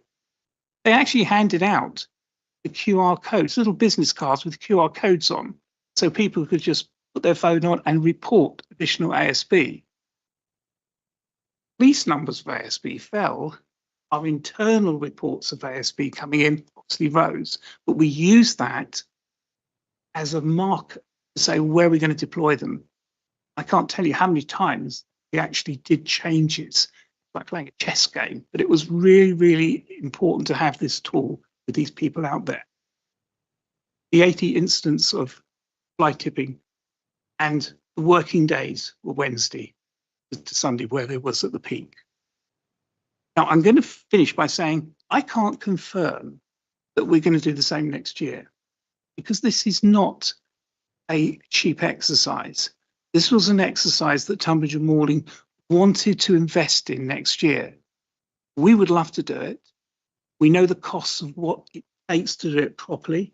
We had 3 people out there. Do we have 2 people next time? Do we have 2 lots of 2? We are looking widely across with our external partners for contribution into looking at this for next year. Now, it doesn't mean to say the council's not going to do anything, but we need to be very realistic in this climate. How beneficial was that to us? Why? What was the cost of it? It was a cost that we would struggle to find a full budget next financial. So we've got to be very realistic on this.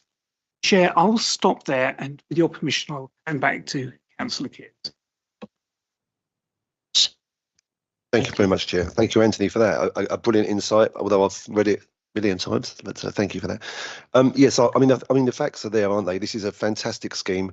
It really makes a difference. You know, I've served as a police officer for 30 years, and so I know what makes a difference, and you know, feet on the street do just that. Again, this was a soft launch. We didn't go hard on the fixed penalty issues.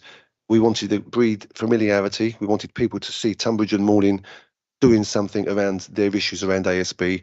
Accessibility, which Anthony mentioned, you know, just to be able to see someone and be able to get a QR code and report your crime in a different way to Kent Police.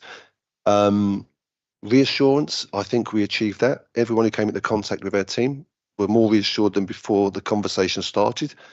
And visibility, how many people have said to us they feel more reassured because of visibility?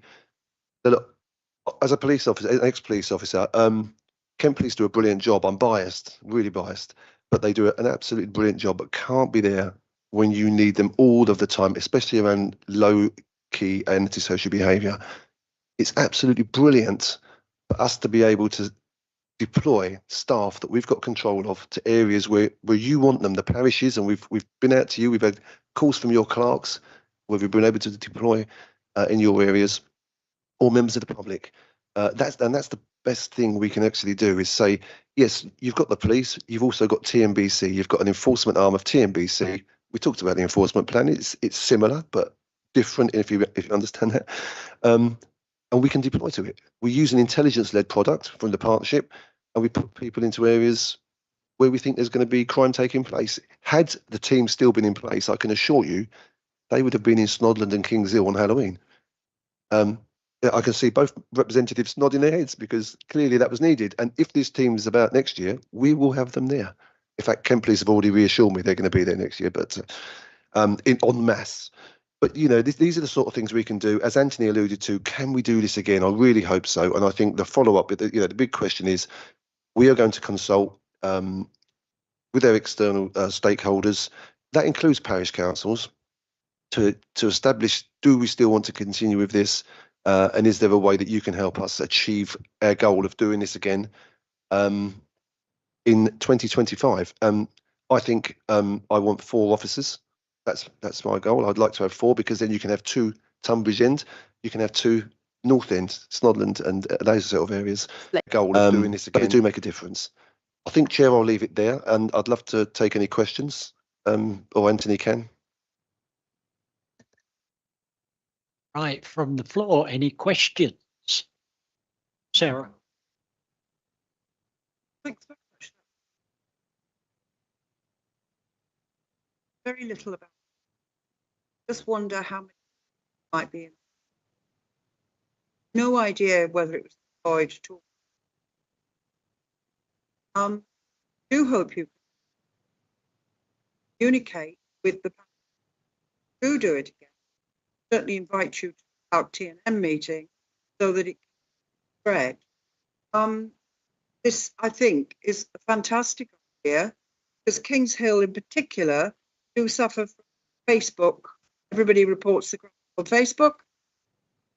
If this was more available, then it would certainly answer the question of the antisocial behaviour. Seems to be a basis. Excluding Halloween, that was just a specific. I think I'll take up further communications of this with you, Des.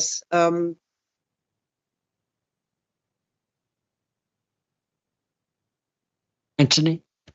Thank you, Chair. May I say that when we did launch this, we actually launched it in Snodland with the press.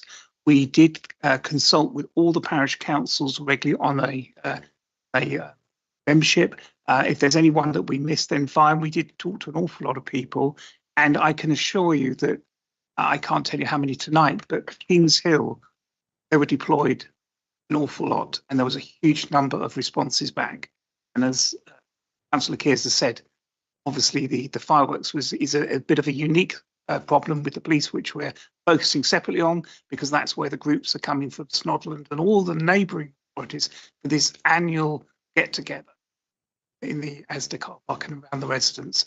And as Councillor Kears has assured you, that we are working with the police to ensure much stronger action and presence for next year. But I can assure you, communication was high. You can always learn more communication, more frequent communication, so that is noted. I'd like to ask the question, Anthony and/or Des. How do you propose to communicate with parish councils? What are the cost implications, if any? And how are you going to relay that to parish councils or town councils?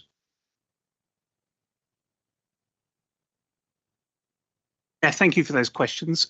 How are we going to communicate with parish councils? Primarily, we will do that obviously in our emails, like we communicate on licensing activity, on policy, as far as initiatives and input is required. We definitely want to feedback from parish councils, so we will have a wider strategy with our external partners, but that will be shortly. Initially, that will be via email, and we're very happy to pick up any wider organisations or groups that may benefit from one presentation. A lot of people together. As far as the costs are concerned, we will obviously look at the scope for next year on the size that we want to go for, and then we will start to approach the appetite for organisations to support this. As you appreciate, as this is obviously being broadcast, I do not intend to go into commercial figures, and I hope you can respect that during this presentation. Thank you. Yes. Just to add to that, I think one of the best things would be for us to, if we did go with the scheme, I think for senior the team leaders to attend this meeting and address the parish council representatives, and they can ask any questions of them.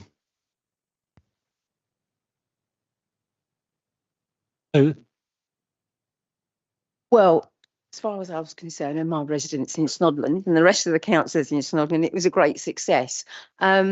My thanks goes to obviously Des Kears, because I know that I can email him at any time, and also officers at Tunbridge and Malling, which is just fantastic when they come back and they advise us what is going on.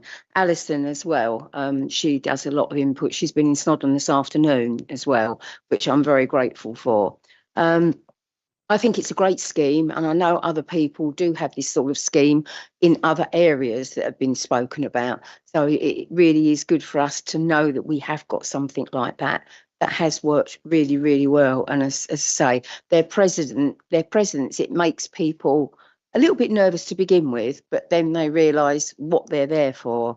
And then it definitely does stop all the antisocial behaviour. It's just unfortunate we had another spell of it, obviously, when this scheme finished. And obviously, we've had some difficulties recently again.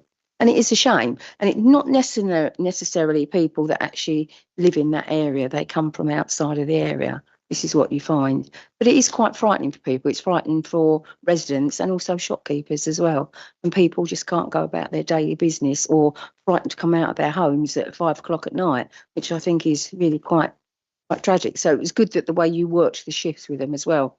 But I'm very grateful to Tunbridge and Malling and everybody that's involved in that. And I'll say that for my residents as well. Thank you, Sue. Any other questions from the floor? Right, you undoubtedly are going to get some communications to your parishes, and hopefully you will debate meetings and town meetings to come back to Des and Anthony with your comments. It is a system that I'm quite lucky in the remote area of TMVC. We don't need it. So I do fully appreciate that areas like Snodland, Kingshill is ideal. If we can spread that across the borough, I think it would be a brilliant idea. And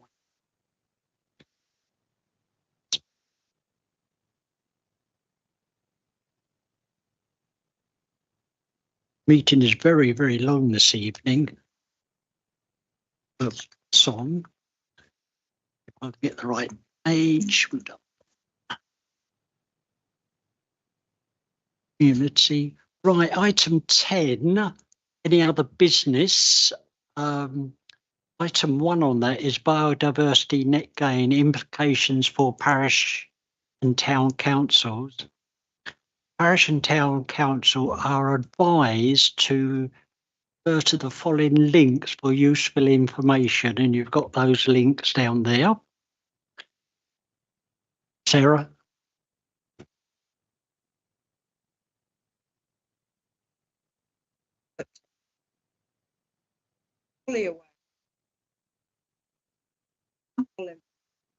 Cannot hear. I will pick this up with Calc and NALC to ensure that the parish councils are aware that there is oodles of information on their respective websites. And also this week I've become aware of a video that's available from DEFRA, and I will circulate that as well. So I would think that the parish and town councils will have sufficient information. That's great. Thank you, Sarah.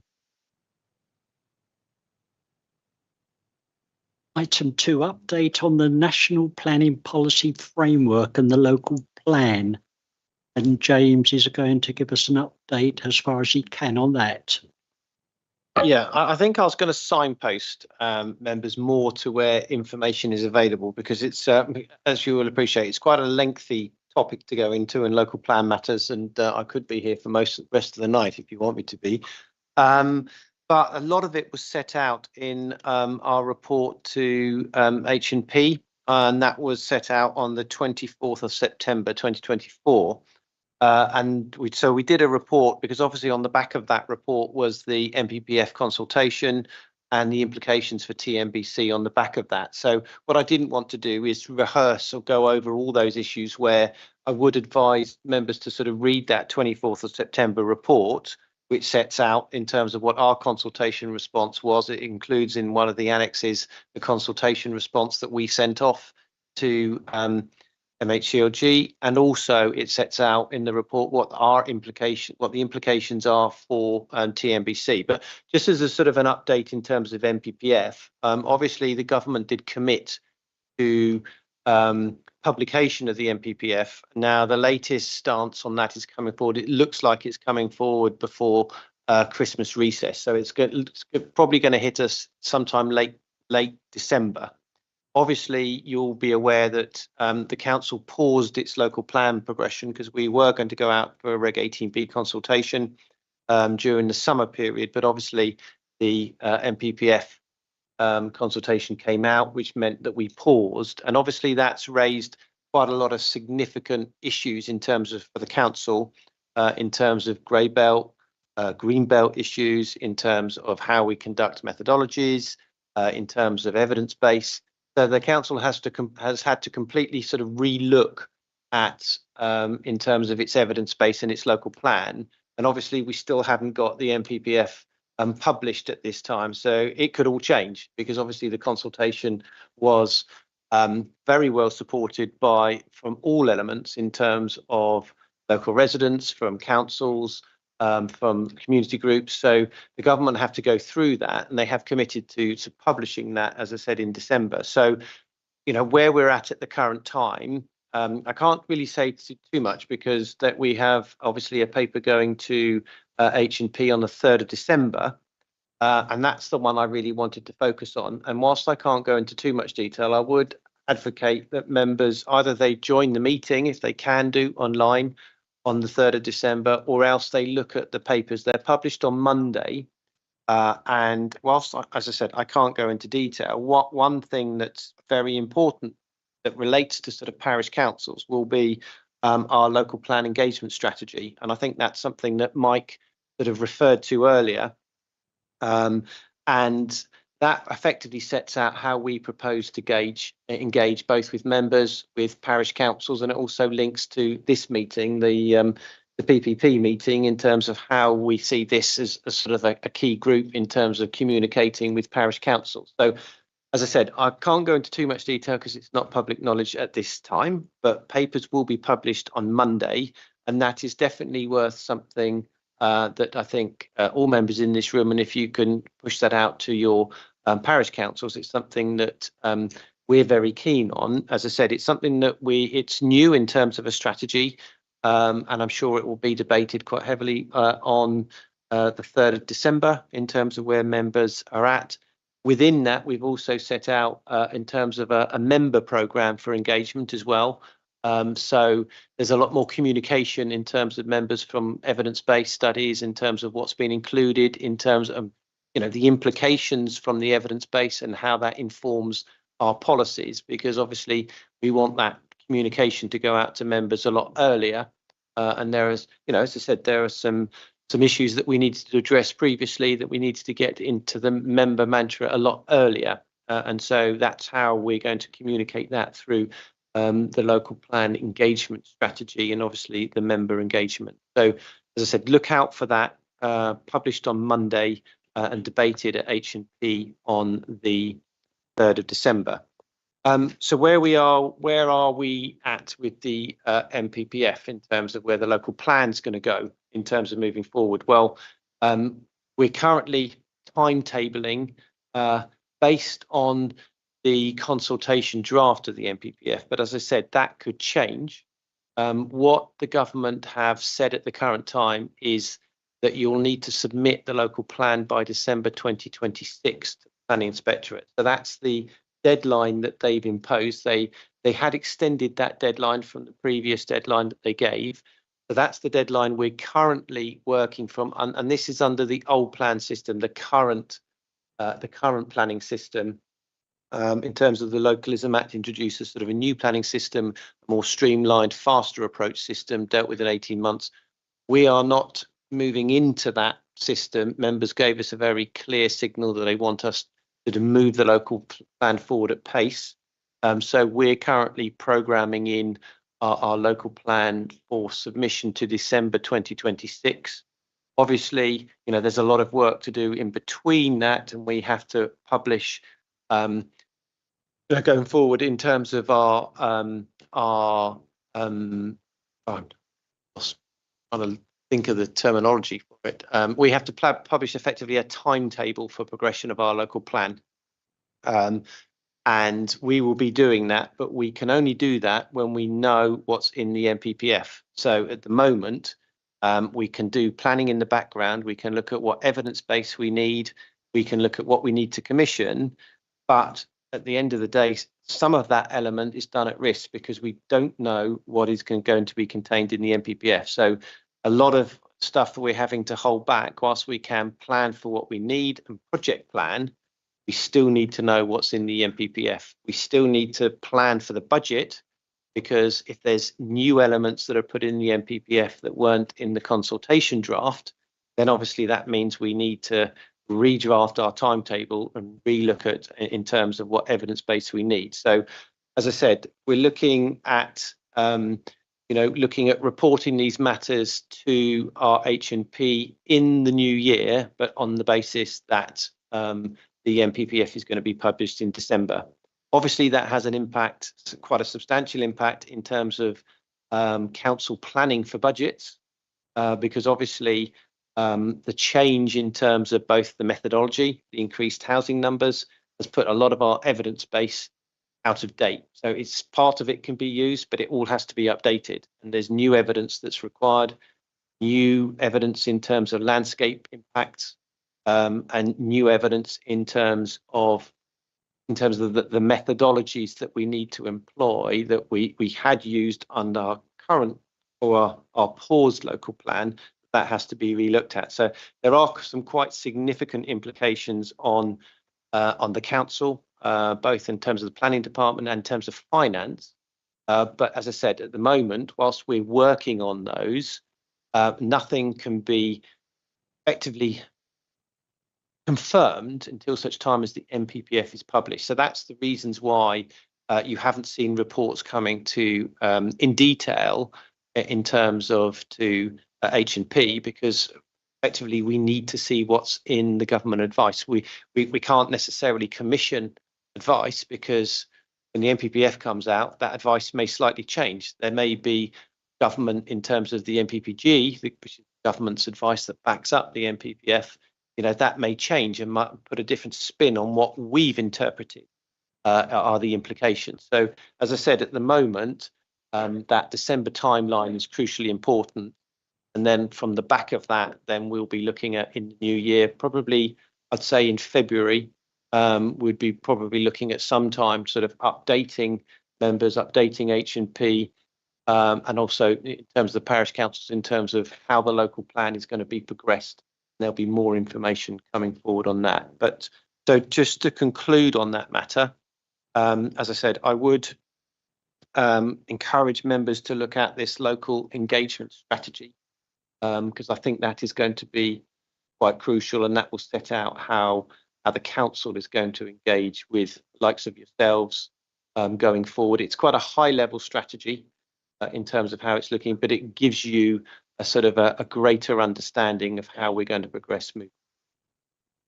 Thank you, Chair. I think that was hopefully able to. Mike Taylor. Thank you very much, Chairman. I'm very grateful to James because he has vastly more detailed knowledge of how the plan put together than I have.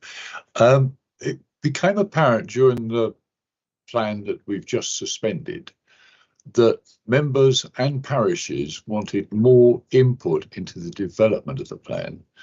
And the officers, my grateful thanks to them, have taken this on board, which is where this engagement strategy has come from.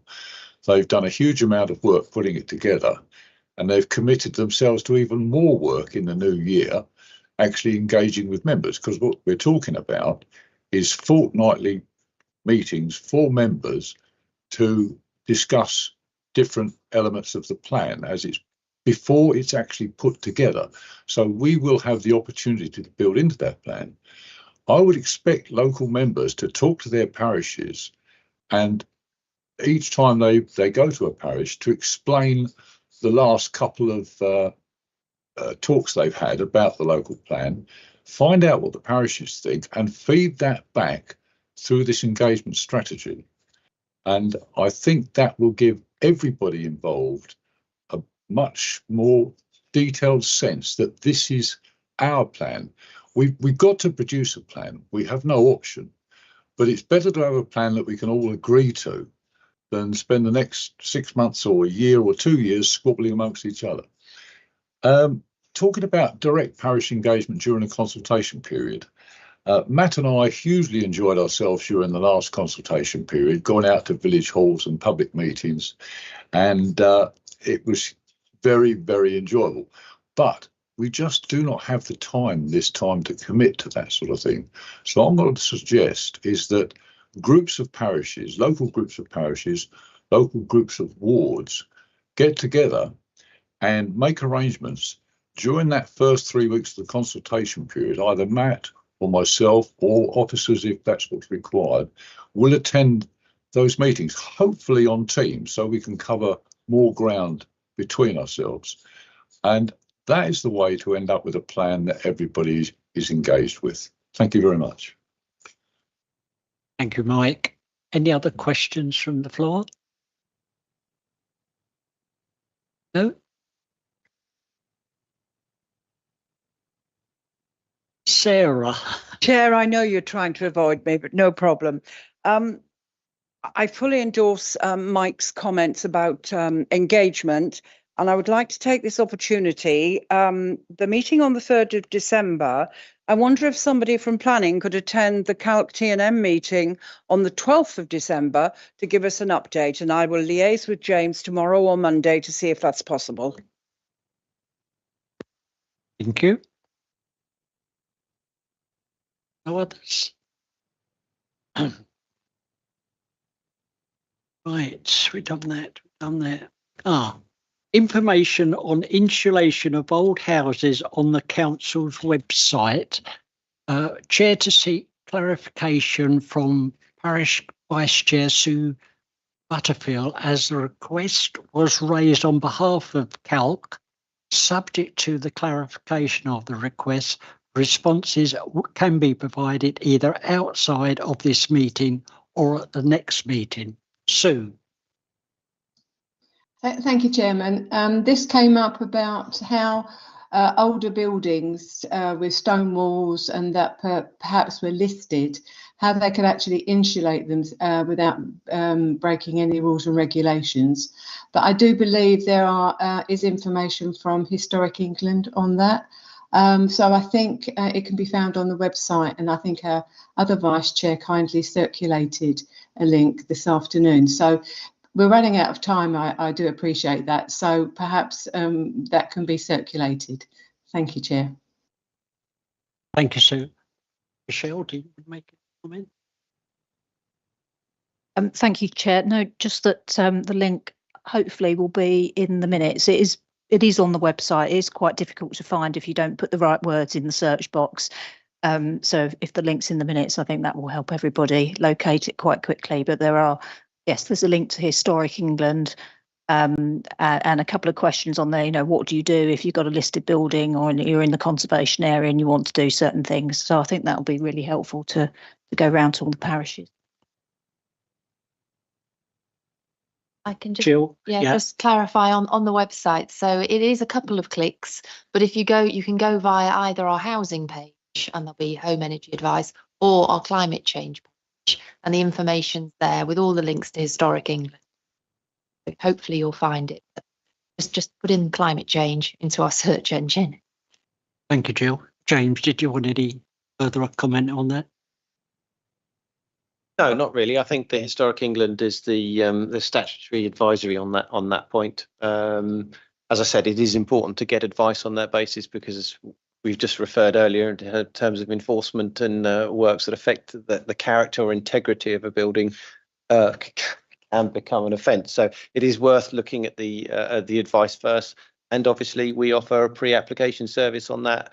If there are, Matt, I appreciate that it is a paying service, but if people are interested in going down that route, then obviously our website sets out the sort of the pre-app service that we offer if people want to get information on that before they submit any listed building consent application. Thank you, James. And that's bug. It's just something that we do and we offer, but if people have a concern on that, it's quite investing quite a lot of money, so they may want to get advice before they submit the application. Right, item 4, review of the parish partnership panel. Jill Fox, our policy scrutiny and communities manager. will present this item. Jill. Yeah, I'll keep this very brief as it's so late. This came about via a request from Tunbridge Community Forum for a scrutiny review of the way the forums ran. And it was suggested at the time that we should also, if we're looking at the way the Tunbridge Community Forum's operating, that it would be good to just do some consultation about Parish Partnership Panel. We've sent out an initial email to all the parishes. We've had a reasonably good response, and that should be circulated in the minutes under the AOB. So you'll see the bullet point list of the responses we've received so far, which are, I have to say, largely positive responses. I think people value the meeting. There's possibly a slight preference for in-person meetings, although recognise that online or hybrid may have better attendance. I think the only negative is about meeting hogging.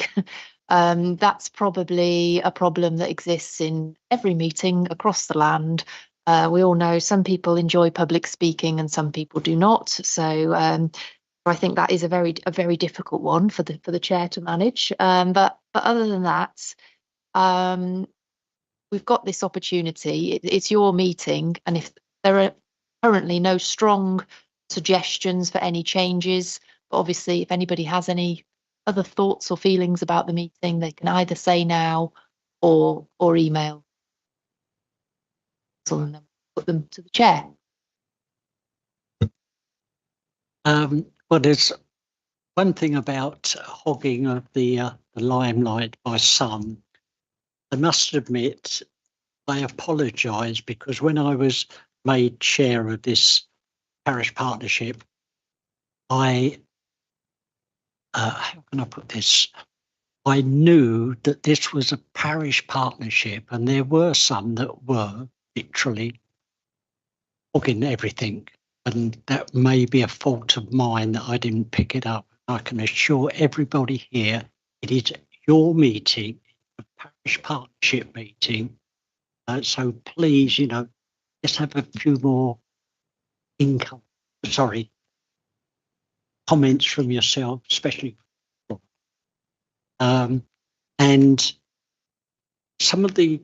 I personally think that parish partnership panel should be face-to-face meeting as opposed to a hybrid, because unfortunately, when you're hybrid online and everything, just can't get that connection. So I will be definitely voting for the parish partnership to become 4 meetings face-to-face per year. But you will get all that information and put the results back to Jill. Be lovely. Any comments about that? Smalley. I'm really pleased to hear you say that. I couldn't agree with you more on that point. I think face-to-face, it's a horrible day today. And the fact that people have chosen to come out rather than to join online, I think speaks volumes. Absolutely, Roger. Thank you. Thank you.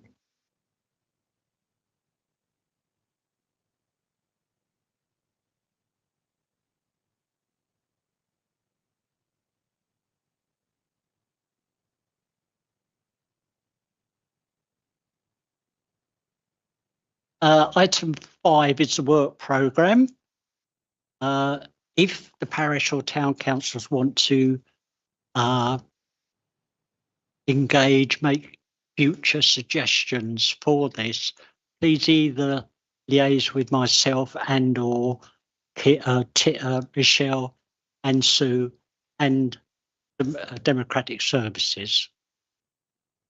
And then the final item, we had a question regarding the reinstatement of List D for planning applications, and this was raised by Hadlow Parish PC after the agenda publication.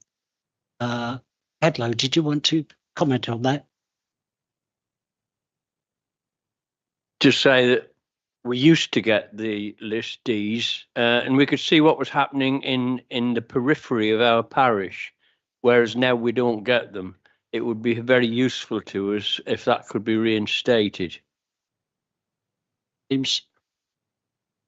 To be brief, on the supplementary papers, you'll see we've done a screenshot of the website, the portal that we've got that allows you to actually go in and see applications that that do exactly that List D used to do, and you can actually do them a bit more bespoke. You can do them for a week, 2 weeks, 3 weeks, a month. So actually through the portal on the website, there is as I said, in the supplementary sheets, there's a screenshot, a Word document that actually goes through exactly what you've just sort of asked for. So that facility is available on our website, and that document hopefully should enable you to see how that works. I'll see if I can find it. It should be in the supplementary papers, so it's available online. Sally will yeah, there's some printed copies just on here. So if you'd like to take, if anyone would like to take one away with you, but as I said, it is on the supplementary papers as well that should be available online. So you can obviously pick up the copy from there as well. Thank you, James. Right, I'm conscious of the time. If you've got any questions you want to raise, either do it outside the meeting so we can bring it forward to the next PPP, which will be held currently online on the 6th of February 2025. And I will close the meeting after I've said thanks to officers. You know, they've given up their evening to talk to us this evening. So it's a huge thanks to all the officers and staff, and more importantly, a huge thanks to the parish council members for coming out on a cold, nasty evening. Thanks a great deal, and happy Christmas to you all.